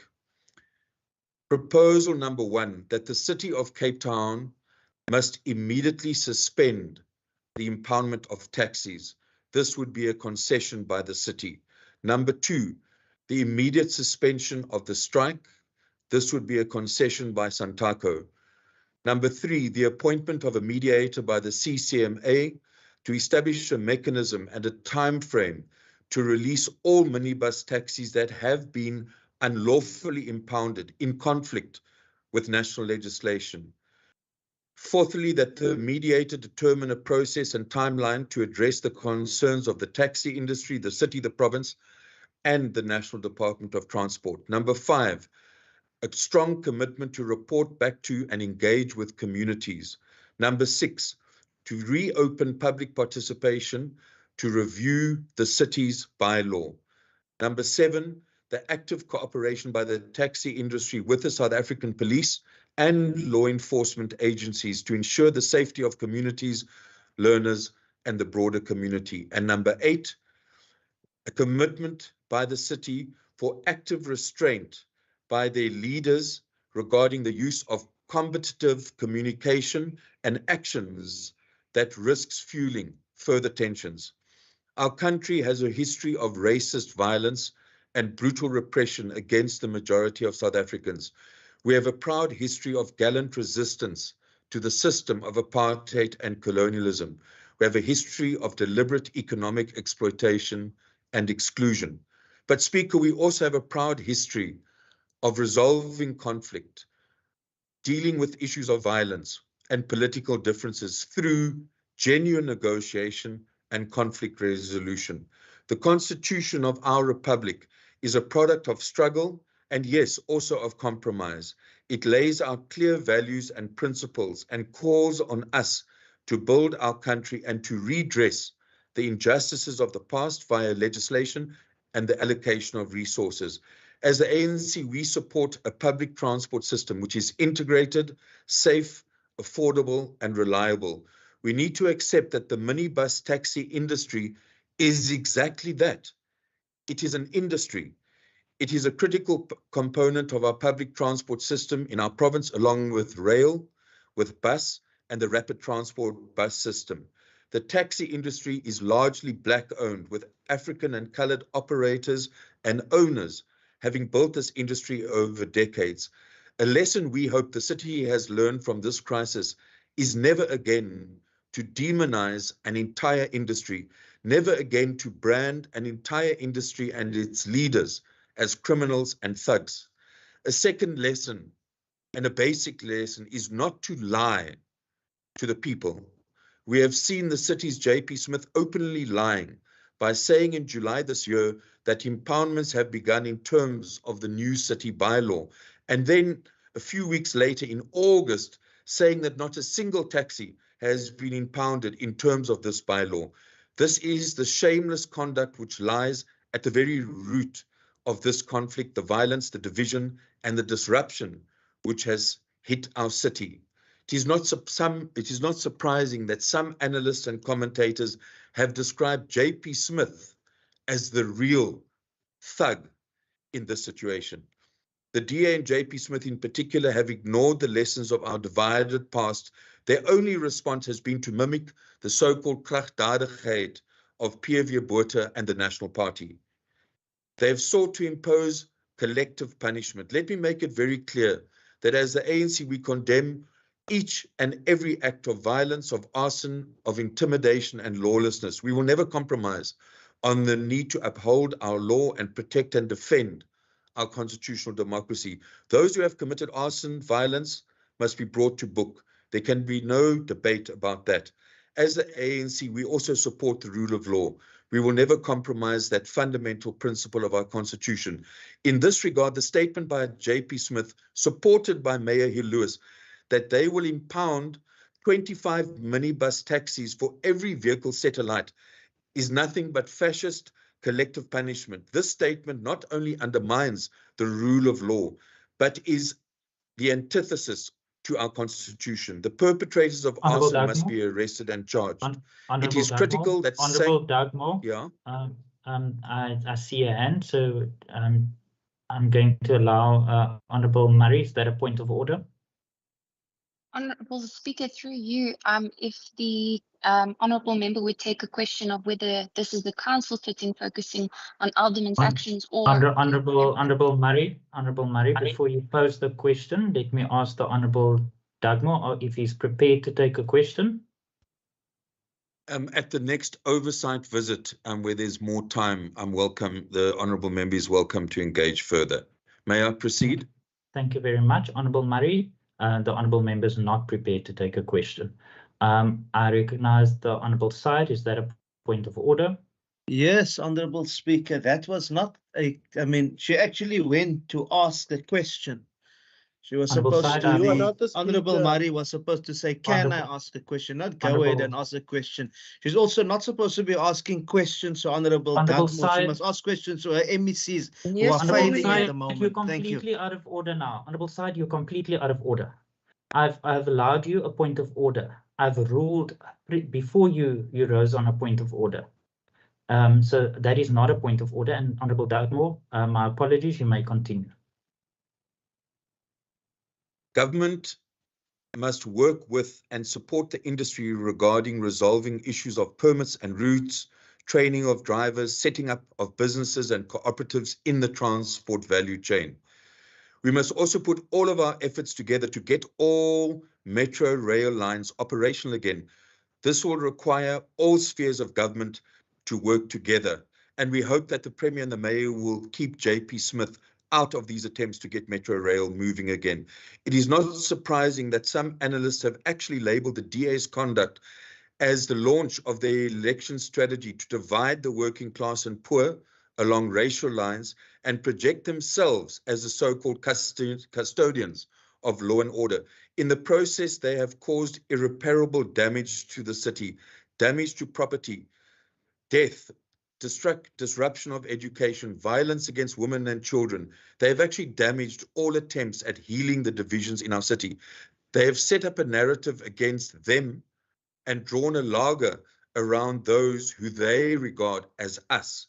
This is the DA recipe: divide and rule. I want to take this opportunity to commend the swift response and intervention by the ANC national government, in particular Minister Chikunga and her department. We also salute civil society for their role. As the ANC and alliance partners, we have worked tirelessly since last week with the minister, the industry and civil society to find immediate and lasting solutions.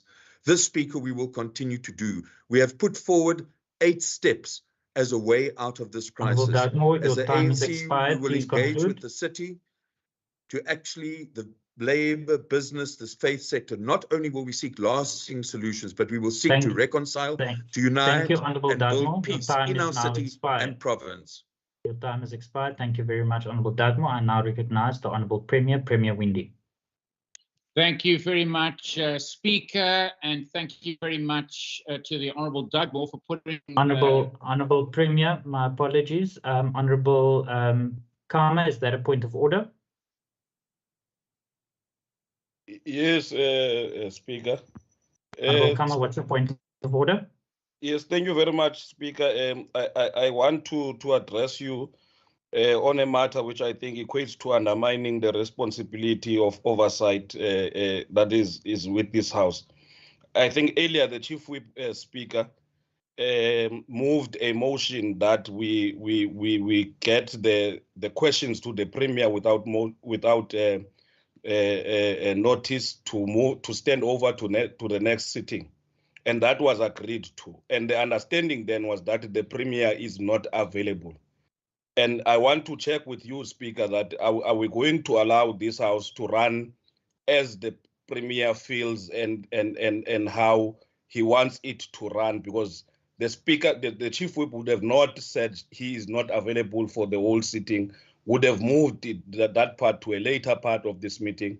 So this meeting is an understanding that the Premier is not available. So we're just going to allow him to come into this House, just debate and leave the House, when this House would have, from programming, been given an opportunity to ask questions to him without notice. And I think most of the issues that were being debated here would have been asked to him directly, but we're told is not available, is now all of a sudden available to just talk and leave. Thank you, Speaker.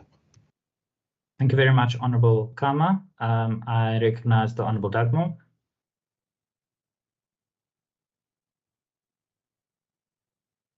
Honourable Dugmore.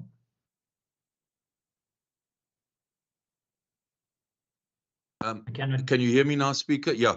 Speaker, also on a point of order, I was called by the Chief Whip, who indicated to me and asked whether the question that I would put to the Premier without notice could stand over until next week, given the unavailability of the Premier. Now, the issue is that if the Premier is now back in the House, could we request that the question to the Premier without notice is placed back on the agenda? Because I think, as Member Karma has said, it's completely out of order. We agreed to this, it seems, on false pretenses. We had understood that the Premier needed to be in a debate. So what I would like to ask you as a point of order is whether we can bring back the question to the Premier without notice after we have finished this debate, so that we are not... No, it must be done now. It must be done now. Yes, that's what I mean. Either Honourable now, but Windy, it must there's be a done member on the today. floor. It must be done today. Honourable members, firstly, that is not a point of order from both Honourable Kama and Honourable Dugmore. The question was put to the House earlier. The House agreed that it will stand over, and for that reason, I'm going to continue with the debate. The questions to the Premier, as agreed by the House, will stand over till the next sitting. Honourable Premier, you may continue. That's really shocking, Speaker. It's really shocking. Honourable Kama, is that a new point of order? No, it's me, Honourable Speaker. Zimbi. Order, member. Order, members. There's a member on the floor. I recognise Honourable Kama, then Honourable Vimbi, then Honourable Philander, and then Honourable Syed. No, I thanks. also have my hand up, Speaker. Honourable Nkondlo, I will give you an opportunity too. Thank you, Honourable Speaker. Maybe I was misunderstood, because you have ruled on what was not my point of order. I am aware of the motion and that we have agreed to that motion. But what I'm raising with you, Speaker, is that the reasons that were given in that motion were that the Premier is not available to be in the House. So that's why we agreed to a motion. Now, it looks like we were misled in that motion because the Premier is here now. Had we knew that the Premier is going to be in the House, we were going to reject that motion. So as the motion came, it said the Premier is not available, unless if it's a question of us going forward to take up the issue of being misled into agreeing to something that is not there in the House. Honourable Kama, thank you very much. Honourable Chief Whip. Thank you very much, Speaker. Thank you very much, Speaker, for the opportunity. Speaker, just to put in context with regards what is alleged, I have engaged the Chief Whip of the official opposition this afternoon at 13:45, which then directed me to the Honourable Dugmore. I informed the member that by the time, as per the order paper, that we will deal with questions to the Premier will not be available at that point, and requesting if we can move that specific section to next week, of which it was concurred, Honourable Speaker. Thank you, Speaker. Point of order. Thank you very much. Thank you very much, honourable members. Honourable Another Syed. point of order, please. Honourable Syed. Chair, I think it must just be put on record that the manner in which this has been done is deeply disingenuous. And I want to concur with the other members who have raised this particular objection. This is not acceptable because the Premier now comes into the House. We were of the understanding that he's not going to be available at all. Thank you. Thank you very much, Honourable Syed. Honourable Nkondlo.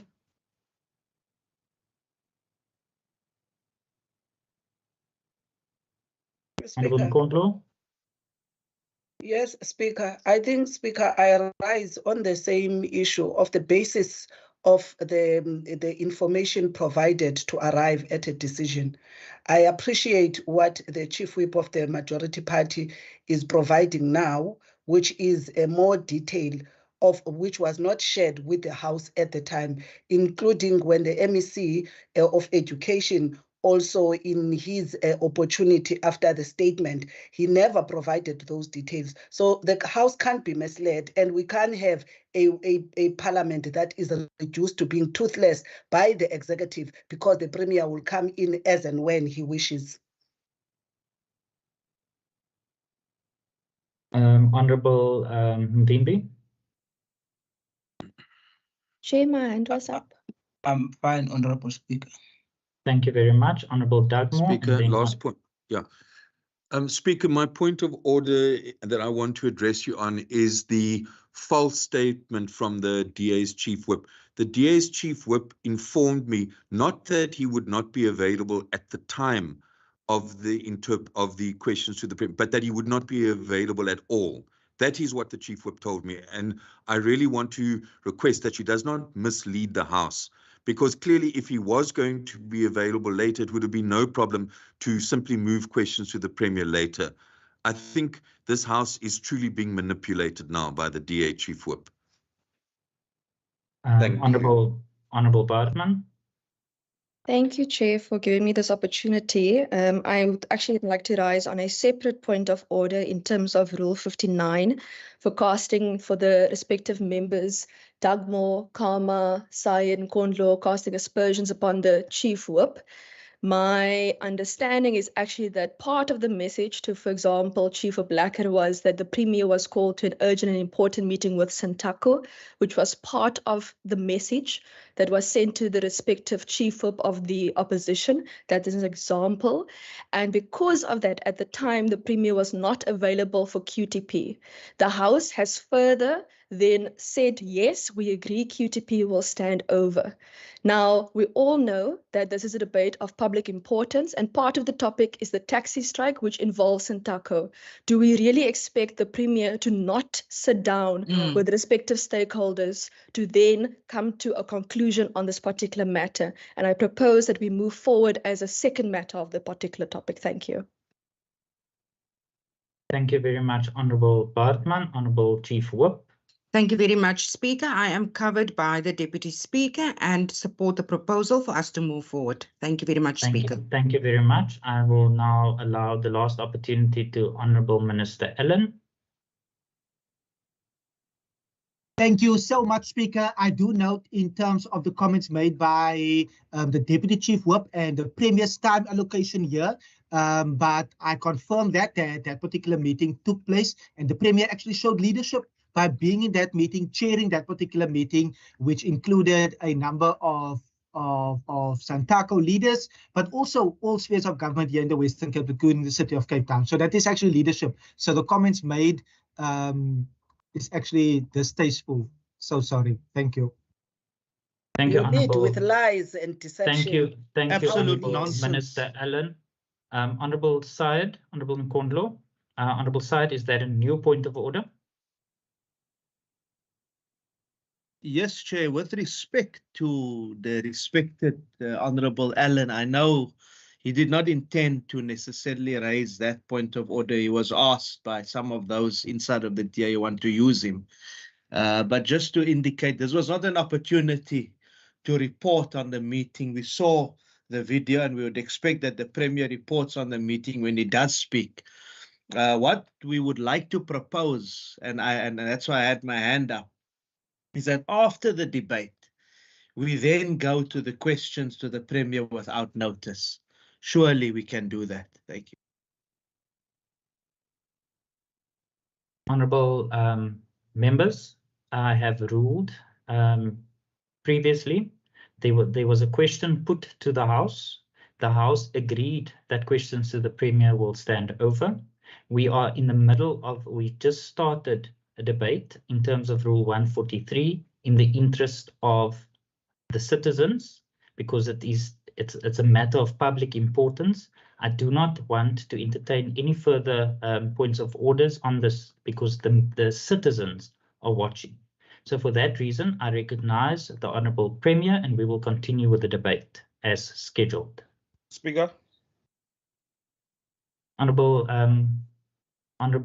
Kama, I'm not entertaining any further points of order on this matter. There's no further point, Speaker. You have not ruled on the misleading part. I want to hear the reason, because I'm not disputing that there was a motion that was moved which was agreed to, but there was misleading. We're misled that the Premier is not available on the day. If we're told that the Premier would later be available on the day, like in the debate now, we would have not agreed to the motion and asked that the item be moved to a later part. You are So what is your view on that? Honourable Kama, you are rehashing previous points of order. Not ruled. I have ruled on the matter.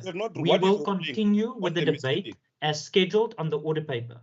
If you have an issue with my ruling, then you use the parliamentary rules that is available to you. I'm not disputing the ruling, Speaker. I'm asking what is the ruling on the misleading part. I'm not disputing. I just want to get what is the ruling. Because there was no ruling. You have not ruled on the issue. Were we misled to believe that the Premier is not going to be in the House for the whole day? That's the ruling that we want. We're not disputing. Whatever your ruling is going to be final. But what is the ruling in that part? Well, I cannot rule on the facts because I wasn't party to that conversation. But what I will do, in the interest of moving forward, I will revisit Hansard and see what was recorded into the record, and I will revert back to the House. Honourable Premier, I now recognise you. Thank you very much, Speaker. Listening to the last bit of debate, one wonders whether the ANC really think this is a matter of public importance or not. So first of all, before I get on to what I want to say, we have been trying to deal with this taxi crisis of a strike and the implications of that strike, the criminal activity that has happened as a result, the death, the destruction, the impact on the poorest of the poor. And it is an issue that has to be dealt with decisively and properly. When I managed to finally get an agreement today, after lots of meetings late into the night last night, and again this morning with national government, with provincial government, with local government, and with Santaco, we agreed to have a meeting today. It nearly went off the agenda, and then it came back on. Unfortunately, the meeting with Santaco was delayed by an hour, and we could only start it at 1 o'clock. I then sent a message to the chief whip to say, unfortunately, I need to make a choice here. This is a very important issue that has to be dealt with, this taxi strike.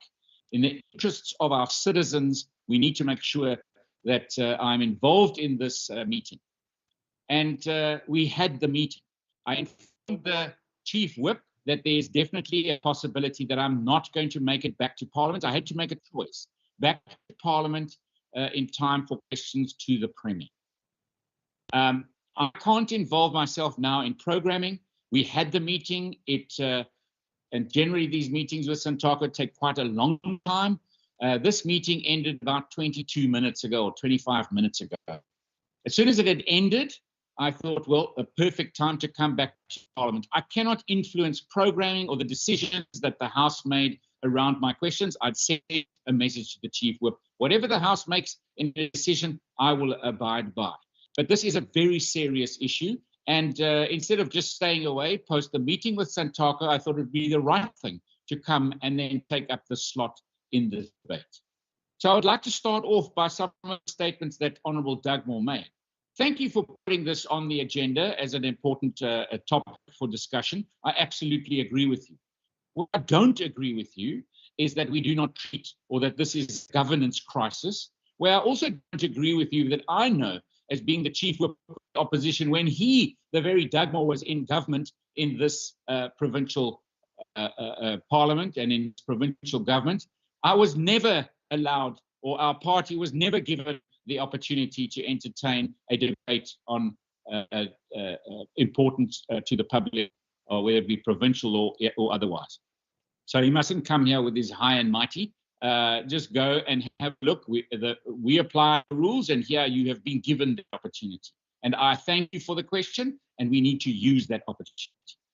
I then want to say that obviously the strike called at, I want to say, an unannounced last minute by the taxi industry was very, very unfortunate. What was also very unfortunate is that when it started off that morning, where suddenly you saw political parties and even national government in meetings with the industry before they called the strike, no further feedback to a provincial government or a local government, that raised many questions. And it still does. In what political involvement was there in the strike from the very beginning? And those questions will be raised, and I hope when this is all over that we have a proper investigation around the strike.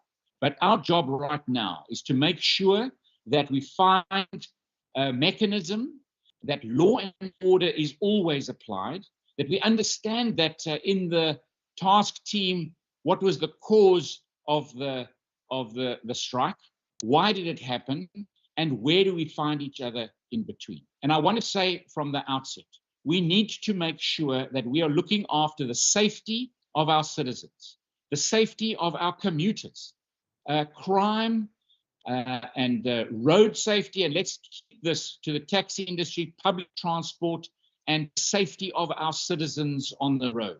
One just has to think of that tragic incident at Butskop, where there was a major accident and our school children actually lose their lives. Not so long ago, our house was in a mass debate and discussion around the consequences of public transport, the taxi industry, and schoolgoers in Mitchell's Plain losing their lives. We have to make sure that we find a place of mechanism of using laws, using regulation, legislation, and policing of those laws, finding a safer environment for our commuters in this province. I absolutely agree with the Honourable Dugmore when he says we have to move forward that finds a way in which the taxi industry, the PRASA, and hopefully devolved PRASA responsibilities to a region where the trains are operating,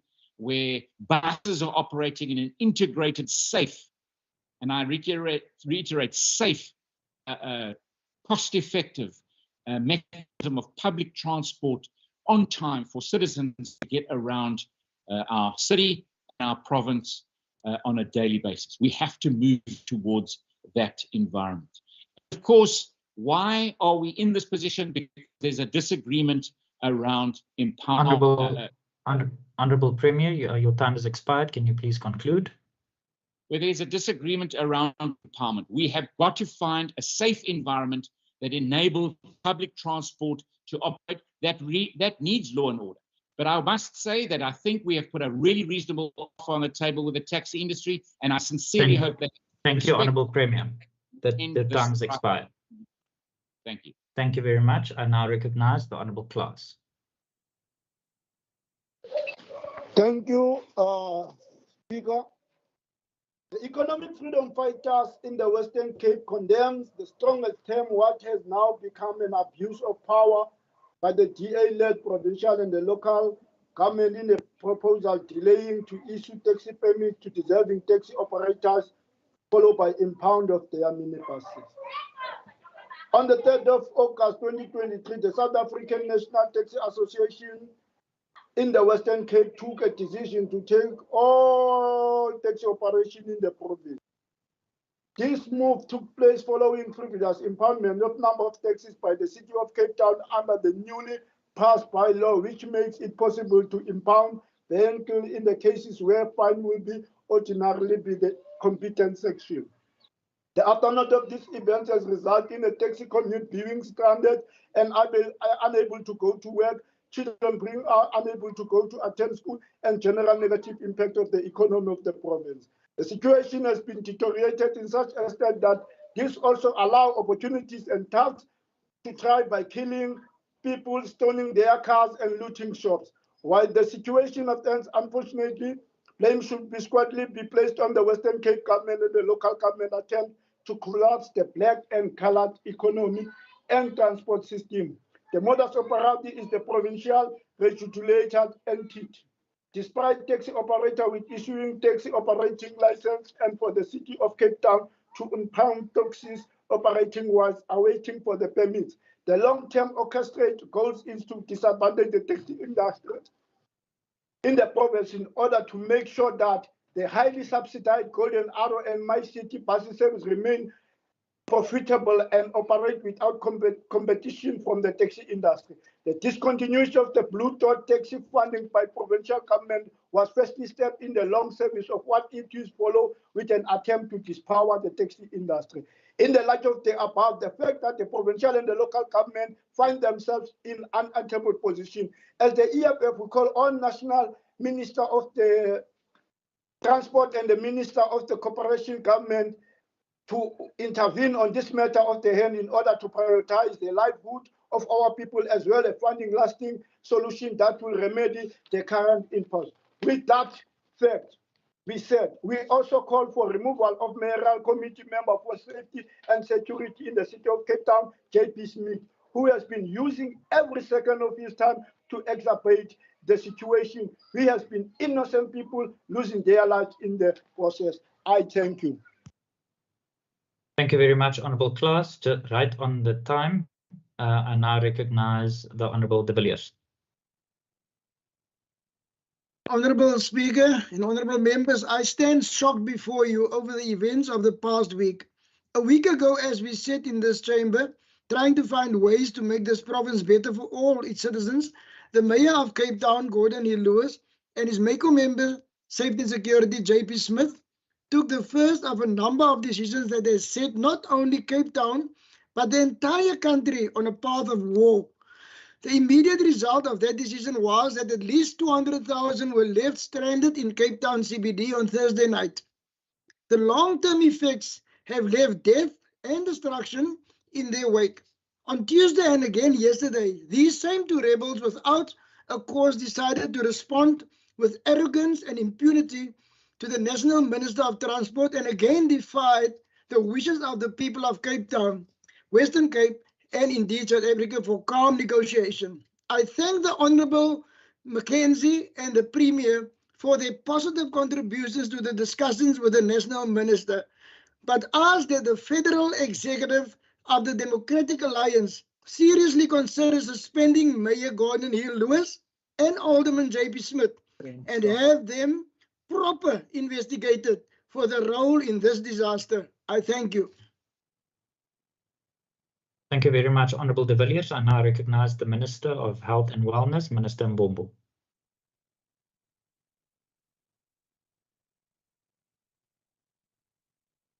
Minister Mbombo. I can hear you now. Thank you, Honourable Speaker, fellow cabinet colleagues, the members. Thank you very much for raising this topic. As the famous saying goes, when the elephants fight, the grass suffers. Over the past week, the province, specifically around the metro, we have witnessed the extended upheaval as a result of taxi strike, which has been aggravated by rampant levels of violence in our communities. This has led to much of the public and media's attention to be on visuals of vehicles burning, innocent civilians being stoned and even murdered, supermarket looting and everything. However, Speaker, this doesn't mean everything else is fine and is able to weather the storm that is currently facing us. Just because one is not able to see smoke, it doesn't mean that there is no fire. There are many invisible fires, Speaker, in addition to the smoke caused by the fires of the health net, where we saw an ambulance being burned on the first day of the strike, and the clinic Nolungile site, the only clinic in that area that we have seen that is being burned. Honourable Speaker, this is the current situation for the house. Just today, I had an opportunity to visit 3 hospitals in the city. That is the New Somerset Hospital, the Mowbray Maternity, and the Red Cross Children's Hospital. While everything may seem perfectly normal on the outside, inside it is a completely different story.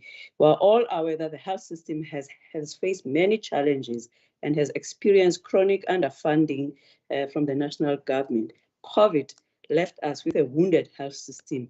We are still not healed, but when we see what has been now happened, it's about where we find that things are getting from bad to worse for the health system. Our health system can be described as a determined but exhausted long-distance runner who's committed to finishing the race. With the advent of these strikes, this runner has effectively had their legs amputated by the knees. Speaker, just imagine in New Somerset, around 18 nursing staff will not be able to get to work. There were even doctors and nurses working in the Central Sterile Service Department to ensure that medical equipment is cleaned. This goes to show how severe the impact is when there are insufficient support staff to do the much needed support services for hospitals. Without these, no surgeries or birth will take place. In Mowbray Maternity, it was more than 20 nurses. It is a mere day after Women's Day, a day meant to celebrate women, and yet women are being faced and affected even more. Both them and their unborn children are in limbo to access maternal health care services. This increases any complications that may face women with high-risk pregnancies, meaning when the strike is over, Speaker, and they are able to access this service, it may be too late because these are high-risk pregnancies. At the Red Cross, Speaker, the total staff absenteeism today was about 110 workers, of which 45% of those were nurses. Despite this situation, the hospital's amazing team still managed to do a heart and liver transplant in the Red Cross. Actually, in Grooteskier, they had the whole complete, the heart transplant. In Tygerberg, Speaker, where I was there on Monday, around 120 nurses were not at work. I could go on about the figures of specific facilities, but the crux of the matter is this. Those who have been able to get to work have been working without a moment to spare. Just imagine 12 hours shift every day since the strike started. At a number of these facilities, many of the nurses and support team have to sleep there at the facilities, meaning they leave their families there and then they have to leave, to sleep at the hospitals. In Mowbray, they don't even have a nurse's home. At least in the Tygerberg and others, they do have a nurse's home where they have to take a hall and then put mattresses and have to sleep. Many are science students, luckily, Speaker, in our local universities, particularly Stellenbosch and UCT, are now volunteering to assist with providing additional capacity. This is the situation in which we are facing currently, which has forced us to do some of the following. Like in elective surgery, Speaker, now remains open. Postponed, and only emergency surgeries are being conducted. Taking note that we are coming from the COVID where we still have got a surgical backlogs. It means it takes us back, moving backwards. This also in outpatients departments, they are open, but patients may have to wait longer in order to receive these services. In Kalbrima Hospital, it's a reduced capacity, but the most health facilities that are affected is in the most poorest, impoverished areas. The Philippi, the Nyanga, the Guguletu, the Danun MOU, noting when you close these facilities, it means that the next one that is open, it means it becomes overloaded. The City of Cape Town clinics, most of the majority of them, they've been closed throughout. Speaker, lastly, it's not only in the metro, it's also in the non-metro. The Pearl Hospital has been functioning reduced capacities, despite that the clinics are all open. Additionally, Speaker, our emergency medical services remain ready to respond to emergencies. However, certain volatile areas will still experience a delay in response to time, as both ambulances and forensic pathology services have to be escorted by law enforcement. In the end, when this strike ends, our facilities will be inundated by admissions of sick patients, won't be able to get medical treatment. Just because on daily basis in the high-risk clinic, like say in Mowbray, the high-risk patients need to come, the normally is about 100 per day, but now it's about 40. Come next week or tomorrow, whatever, when the strike is over, it means that those patients, there will be more of them, and some of them will have complicated. While everyone is allowed to exercise their right to... Honourable Minister, please conclude. Your time has expired. Without health workers, Speaker, there are no health services. For the sake of the patients, our children, the most vulnerable, we're appealing for the strike to end. And if not, we appeal for the safe passage for the health workers. Thank you very much. Honourable Minister. Your time has expired. I now recognise the Honourable Christians. Thank you, Honourable Speaker. Honourable Speaker, the taxi strike has brought delivery vehicles to a standstill. Everybody is now feeling the pinch. Lack of groceries on the shelves, vegetables and bread, even a shortage of fuel is the consequences of this strike. But, Speaker, the call of the ACDP is that there should be appointed an independent investigator to see who is all behind this. Because lives has been lost, buses torched, cars been burned, and we cannot continue on this vein. And as the ACDP, we also want to thank the Premier and the Mayor and the ministers for their intervention and their willingness to sit down with Santiago to negotiate the way forward. Speaker, this must stop. Our children are losing precious hours not attending school. The figures I received this morning is something like 850,000 learners is not at school. And here, the Western Cape wants to try to give more classes so that they, what they lost in COVID, that they make up. Now they're losing again. So this has got a domino effect because also now the parent of that learner is also kept at home and school fees is due and there's a domino effect. As the ACDP, we are calling again on the Premier, the Western Cape government, the city, the national government and Santiago to sit down and to work out an agreement so that people can be safe again. Thank you. Thank you, Honourable Christians. I recognise the Honourable Marais.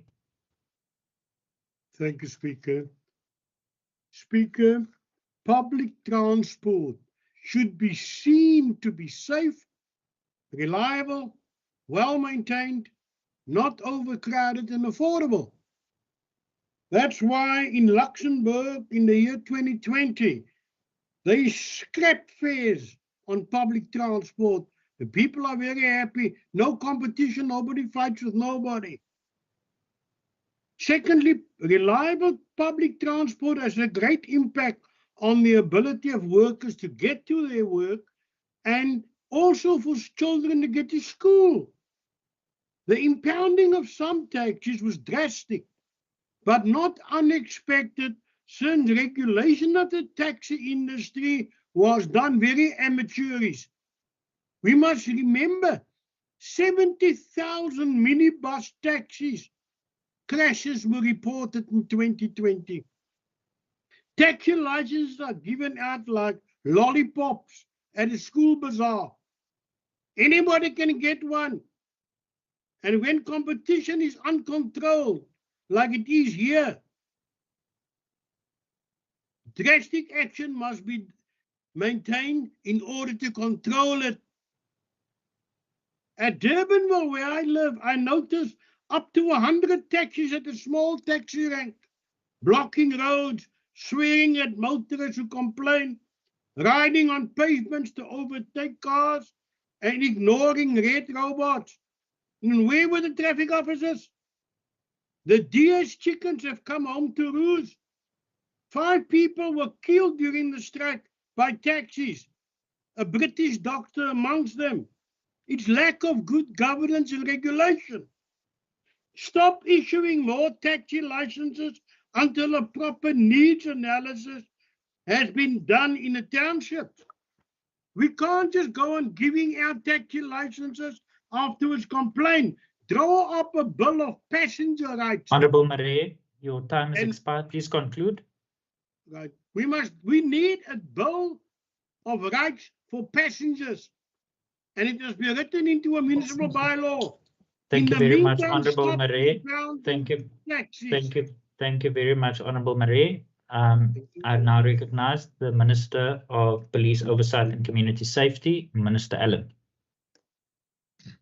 Thank you so much, Speaker, Honourable Premier, Honourable Members. The Western Cape Government wholly subscribes to the rule of law. It is a sphere of government that believes that the law should be adhered to and enforced without fear, without favour, and where it is required. Regardless of who you are or the position that you hold, the law should apply at all times. When there are individuals, Speaker, or any entity that seeks to conduct themselves outside of the parameters of the law, it leads to lawlessness, which could ultimately lead to anarchy. But let me be clear, Speaker, in this province, this will never be allowed. We have further seen the rise of opportunistic crimes taking place, leading to sporadic incidences of attempts to loot and looting. Those attempts were quickly foiled and arrests have been made.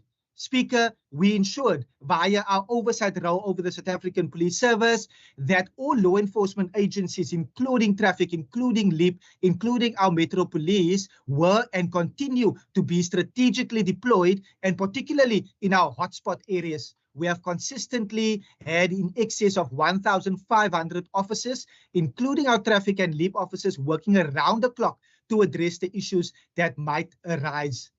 Speaker, we have a beautiful constitution that allows us to protect and to protest, but this has to be done in a peaceful manner without infringing on the rights of others.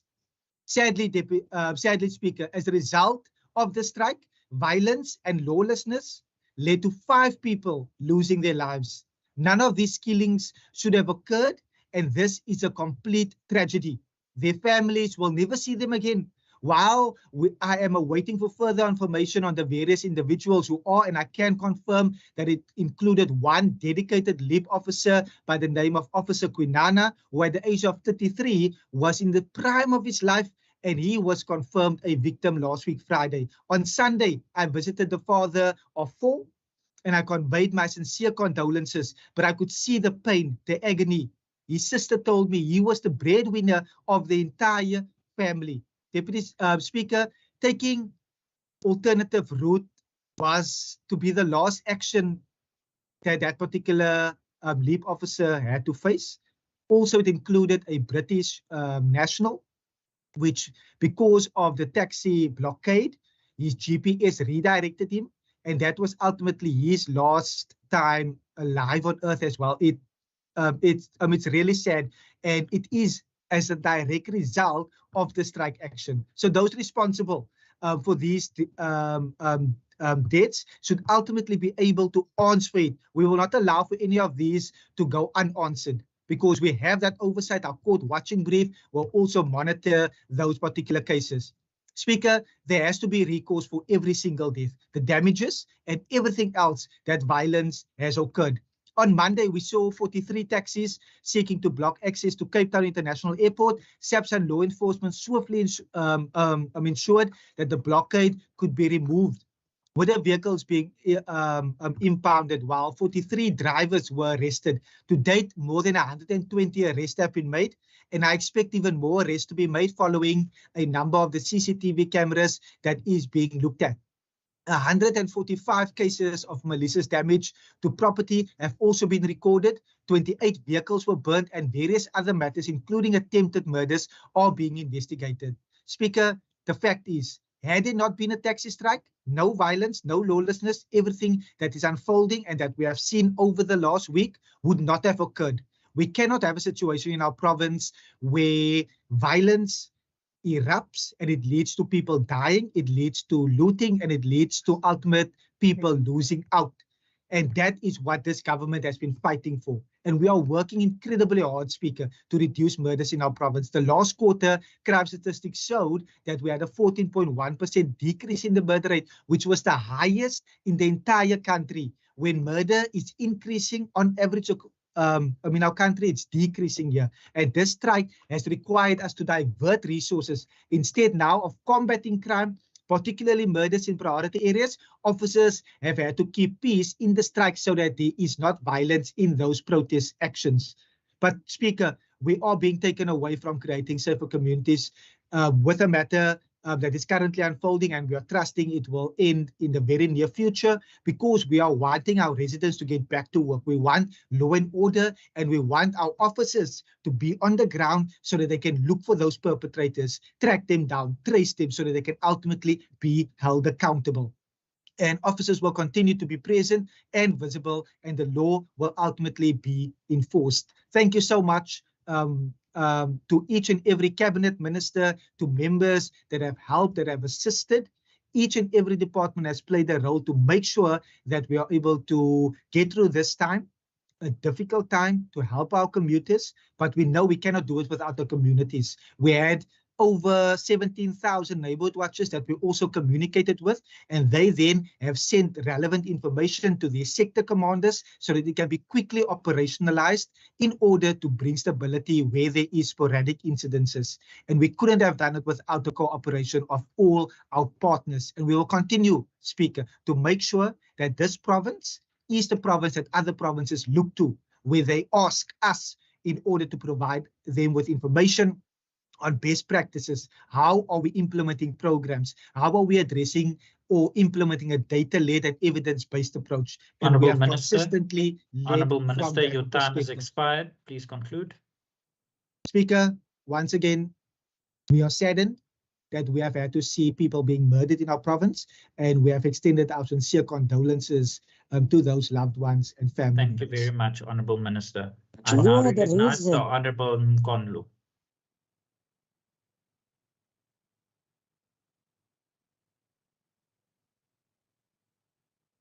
Thank you, Honorable Speaker. Honorable Speaker, allow me to send our condolences to the families who lost lives. Others are still in critical condition from the violence that ensued since Thursday last week, when the taxi strike was declared. Today, we gather to discuss a critical issue that not only impacts the transportation sector, but also holds profound economic and social implications for our community. The ongoing taxi strike brings to light several layers of deprivation, concerns that deserve our attention in the city and the province. Let me further, Speaker, pose this question to the Premier in our midst of where is his citizen-obsessed rhetoric he was sending to this House from the past few sittings, when scores of women, children, and ordinary citizens had to walk from the CBD right up to Kailicha on the N2, whilst leaving others at the bus terminus without transport to go home. Where was he and colleagues when the learners walked from schools in Athlone and got to Manenberg police station around 8 p.m. as there was no transport for them? His government, with his trigger-happy stooge, JP Smith, that he gifted with a 1 billion rand under the disguise of a safety plan when he took office, so to fund his political rascality. All JP has done is to cause chaos and bring agony and mayhem to the efforts of the black majority in the informal economy, unashamedly, even during the COVID-19. It was him who used the same methods to the informal traders right here in Rylands, kicking and manhandling fruit and veg stalls of people just trying to put food on their tables. One of the books written in the 1800s titled Administration of Justice by Governors and Meritorious Rulers and Kings explains this phenomenon of one of the most unpleasant relics of colonial legacy is the issue of elected tenured political office holders, state governors to be precise, exercising unmerited power to depose of their opponents and silence dissent. Something written all over the abuse of Section 80 of the NLTA through the inequitable application of justice as raised by Mr. Trevor through the 2021 City Traffic Bylaw. We welcome the decision by Santiago to go to court so we can all be mediated against this politically self-emasculated and untrained ego of JP Smith and his cheese boy mayor. We have to be concerned of law and order, but most importantly, as the book advises, that rulers' obligation is the provision of social justice and protection of the property of the state's residents. We must understand the responsibility of power and its use as the Constitution guides us in its spirit to ensure just, fairness, human dignity is upheld. What then should we make of the fuss of DA optics that claim a city that works for you and its citizens obsessed? Maybe we must admit that we have arrived at the truth of DA going back at high speed to the relics of the past apartheid tricks, skit and donor, swart gefar, as they are losing any sense of imagination for or no innovation of a future South Africa must be. A future away from its past, but highly cognizant of never to repeat such atrocities under its watch. The Western Cape economy has done nothing but kept black people at the periphery of its growth, even with its high applauses of ticking the right boxes of governance. Cape Flats remains a war zone under their watch, and little, if anything, is fundamentally done to drive local economic development of these areas. Instead, this DA government enables exploitation of this sector. Having seen the money that the taxi industry makes and them sitting with my city buses that are parking in depots and to date had not break even to realize the investment made, theirs now is to push and curtail the taxi industry and its market share through the draconian bylaws. We have seen the problems that led to the last taxi conflict of problems of determining and declaring routes timeously, thus frustrating and creating red tape for entrepreneurial activity of the taxi industry that is highly flexible as it picks opportunities of new developments in the city quicker, whilst transport planning is tailing behind. The MEC of Safety recently, when asked about what he's doing to curb extortion towards township enterprises, his answer clearly stated nothing, whilst they claim safety plan boots on the ground. Where are these boots on the ground when required to protect ordinary kids to go to school and the elderly to go to the clinics? Instead, schools and clinics by management of the Health and Education Department has been temporarily closed. Paradoxically, we see how bold the mayor and his MMC offer protection of many of these townships to be transported to the CPD to serve the elite and those in the center, as indeed without the scabies of the economy of the city will come to a halt. So ensuring that workers are there to hold the city economy is their priority, and so they must be protected, but no regard about their safety within their communities, and as when they come back home, they must be evading stray bullets, something that has been a norm in these communities even. DA must be reminded that Black lives is not only good for a vote, but Black lives also are striving for economic inclusion and are deserving of prosperity in this province and in this region. I thank you, Speaker. Thank you very much, Honourable Mpondlo. I now recognise the Honourable Minister of Mobility, Minister Mackenzie. Thank you, Honourable Speaker. I'm going to put my camera off because the Wi-Fi is very poor where I am. Honourable members, today is the 8th day of a minibus strike that has seen devastating for the safety and mobility of the people in our province. It absolutely cannot go on, and we are working around the clock to resolve the immediate situation. My colleague has spoken to the impact of the strike, and the stories continue to emerge while we are debating right now. The associated violence, intimidation, and destruction have terrorized communities and placed enormous pressure on essential services and law enforcement. Many are mourning the loss of loved ones and colleagues. People have been unable to get to home, to their families, or to works, schools, shops, clinics, and other critical sites. Even those people who have private vehicles and do not rely on public transport have been unable to travel in some area without fear of being attacked. Our other transport operators, Golden Arrow Bus Service and My City, have kept running their services as best as possible under incredibly volatile conditions. Where possible, these services have added fleet capacity to get people home. Routes have had to be suspended due to extreme vandalism of buses and threat to the safety of drivers and passengers. Enforcement agencies are stretched with escorting buses and needing to also prioritize trucks delivering food to areas where the shelves are bare. The state of affairs is unacceptable and must be avoided at all costs in the future. As the Western Cape government, we are working extremely hard to resolve the ongoing issues in the industry and establish new terms of agreement that will protect the safety of commuters and all road users. The only way this will be successful is if we work together as government and industry leadership on solutions that will improve mobility and support transport operators. And most importantly, there needs to be peace on our roads and in the community who has borne the brunt of the strike. We reiterate our call for an end to the strike so that minibus taxis can return to work and we can all move forward. While we work towards the urgent resolution of the strike, political parties must stay clear of the space. Over the last week, since Anstaco Western Cape moved to announce the strike, we have seen political parties attending meetings, fueling the fire with disingenuous rhetoric, creating confusion in the media, and derailing the hard work of the relevant stakeholders in the process. And critically, this political interference and opportunism is undermining the legitimate concerns of the minibus taxi industry, which is a crucial sector for transporting over 1 million people in our province. Honorable members, let me be clear. The reason we are here today dealing with this chaos is the failure of over decades of the ANC government failure to subsidize the minibus taxi industry in the country. And let me give a bit of context so the honorable members are aware. In fact, I'm going to take you as recently on the 31st of July, 2020, in a standing committee chaired by Chairperson Mooi Moang, attended by the then Minister of Transport, Fikile Mbalula, talking about the National Taxi Task Team. Honorable members, in that meeting, they talked about the formalization of the minibus taxi industry. In fact, honorable member, to quote from that meeting, which is available on Google if you honorable members would like to do that, the problem statement identified by the Minister of Transport, which is now the Secretary General of the ANC, he said the interventions of the taxi industry began in 1995 with the first administration of the then Minister of Transport established the National Taxi Task Team. It culminated in the final recommendations presented in 1996 and accepted by the then government, close quote. In fact, honorable members, there's another quote which is, I'm going to give you more context to.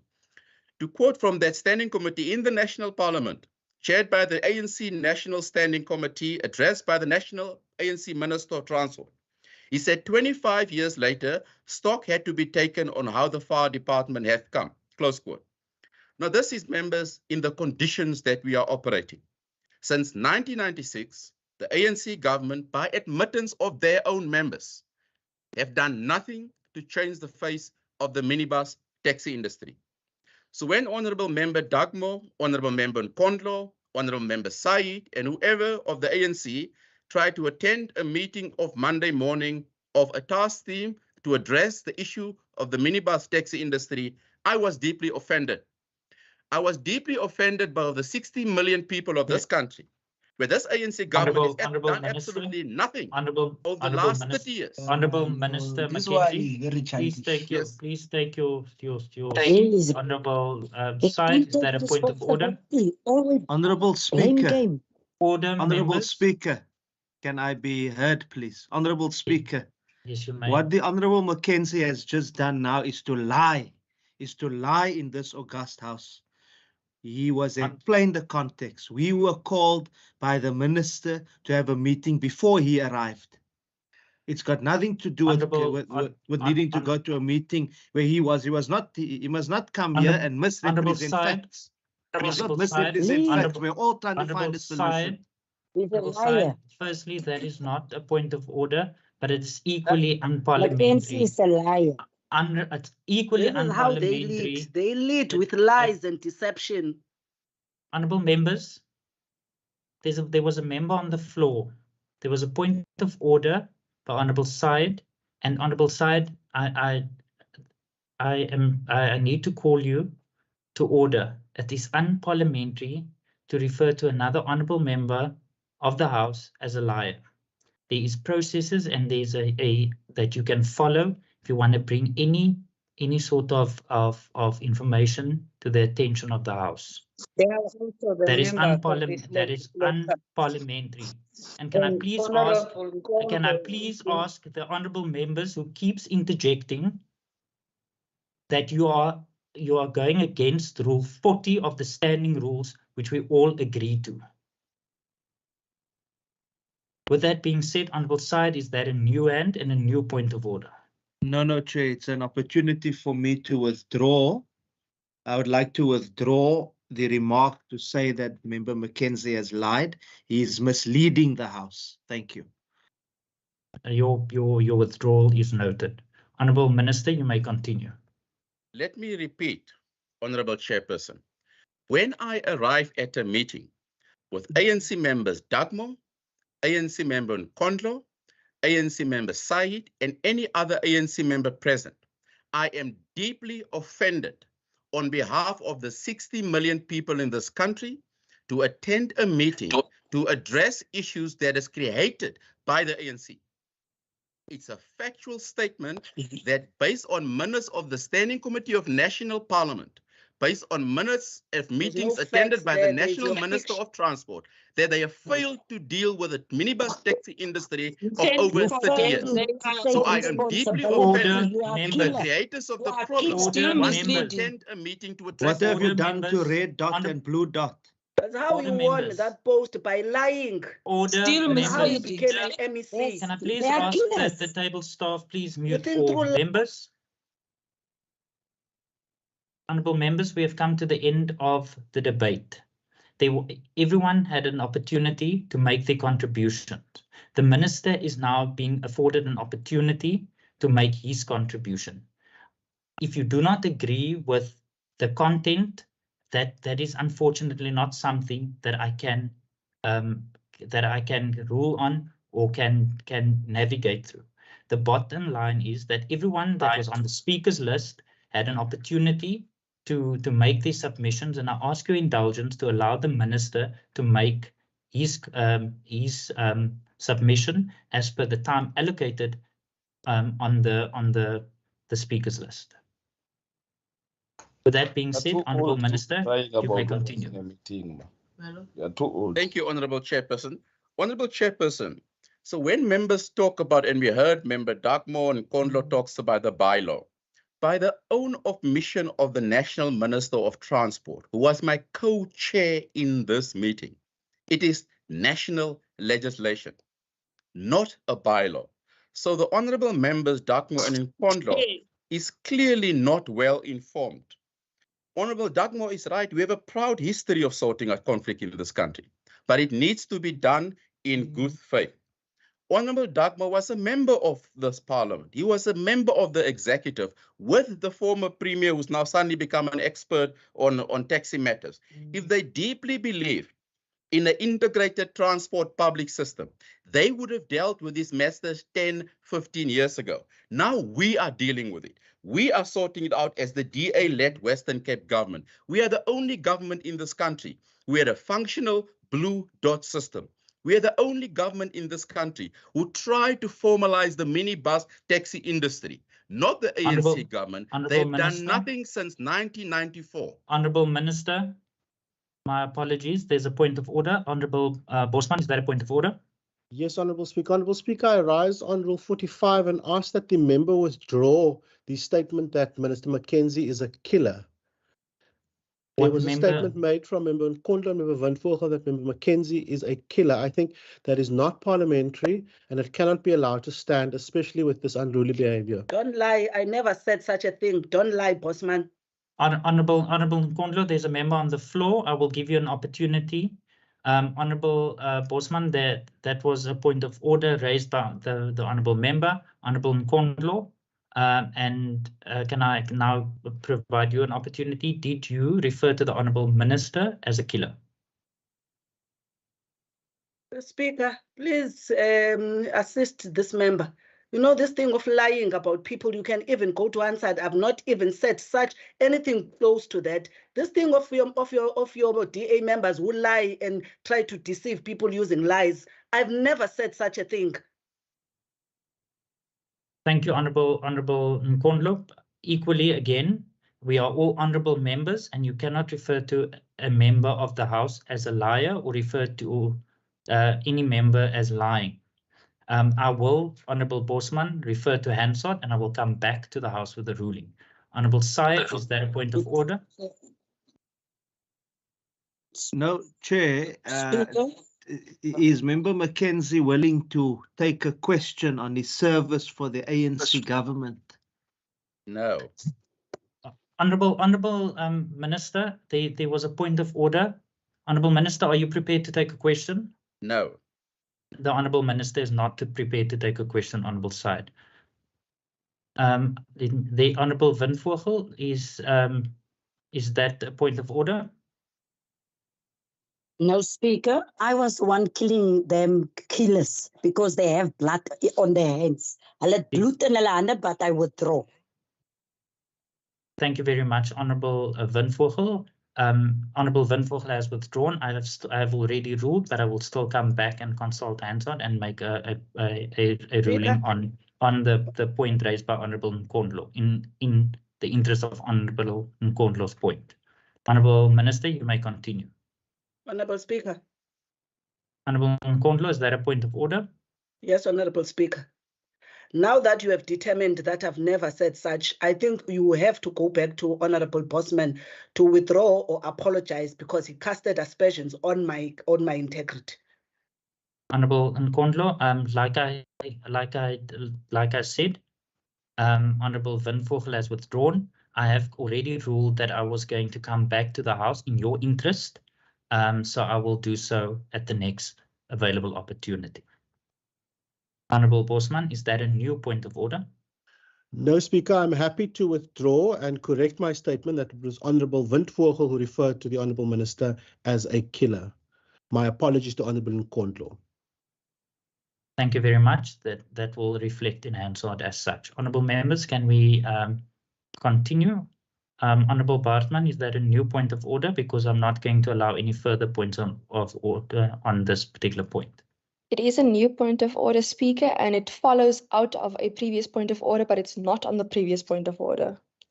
It's in terms of precedence of this House, in terms of Rule 66.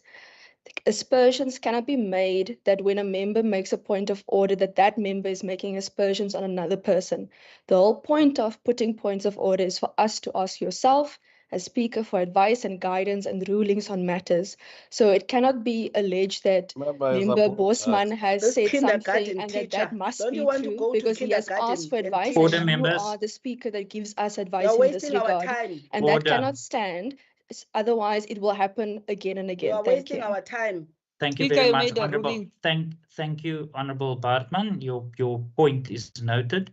I will now let the Honorable Minister continue. Thank you, Honorable Speaker. Honorable Speaker, Honorable Dagmar talks about that what is the antithesis of our Constitution. And what is the antithesis of the Constitution, honorable members, is the fact that the ANC government has done nothing to support the minibus taxi industry. The minibus taxi industry is our partners, and we will continue to work with them to deal with public transport in the Western Cape. What is the antithesis of the Constitution is the blatant destruction, theft, collapse of our transport system. PRASA, Transnet, SAA, Post Office, and all other transport systems, including the collapse of Metro Rail. That is the antithesis of the Constitution. And that is what the Honorable Dagmar should be talking about, because he was an executive when this has happened in the country. The Western Cape government is picking up the pieces, and we will push towards improving mobility for the people that we serve.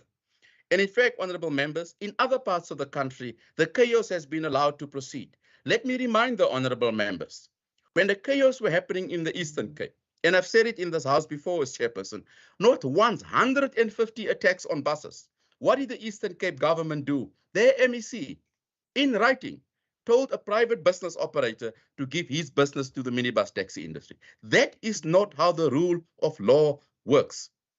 Unacceptable behavior, and this is what the ANC members are used to, not us. We are working with the minibus taxi industry as partners to restore the rule of law. The ANC has failed commuters and communities by handing over power to individuals to create chaos. The Western Cape government is resolute in our commitments to dealing with the complex challenges in the industry. There's a lot of work to be done, and we have just begun. The minibus taxi task team that was created in prioritizing this work have made clear progress. The task team managed in under 4 months, then the creation of our task team managed to hand over positive decision letters by our provincial regulatory entity to the minibus taxi industry. Santaco has even acknowledged it the other day during the strike. But unfortunately, progress still needs to be done. It is difficult to deal with progress in under a short period of time, created by over 30 years of mismanagement by the ANC. But like any other country, we must abide by the rules of laws. Specifically as MPLs, we need to adhere by the rule of laws and negotiate it in good faith to ensure the minibus taxi industry is finally professionalized, something that the ANC has never contributed to facilitating. The 8 points as created or mentioned by Member Dugmore has already been worked on. Some of them, it just doesn't make sense. There are rules in this house. There are laws in this country. And Honorable Dugmore, as an elected member of this country, cannot follow suit with his colleagues in national government just to call blatantly for a moratorium. You do not suspend your laws like that, Honorable Dugmore, via you, Speaker. There are laws in this country, and we must work together to restore credibility for our commuters in the Western Cape who's working hard to get to work.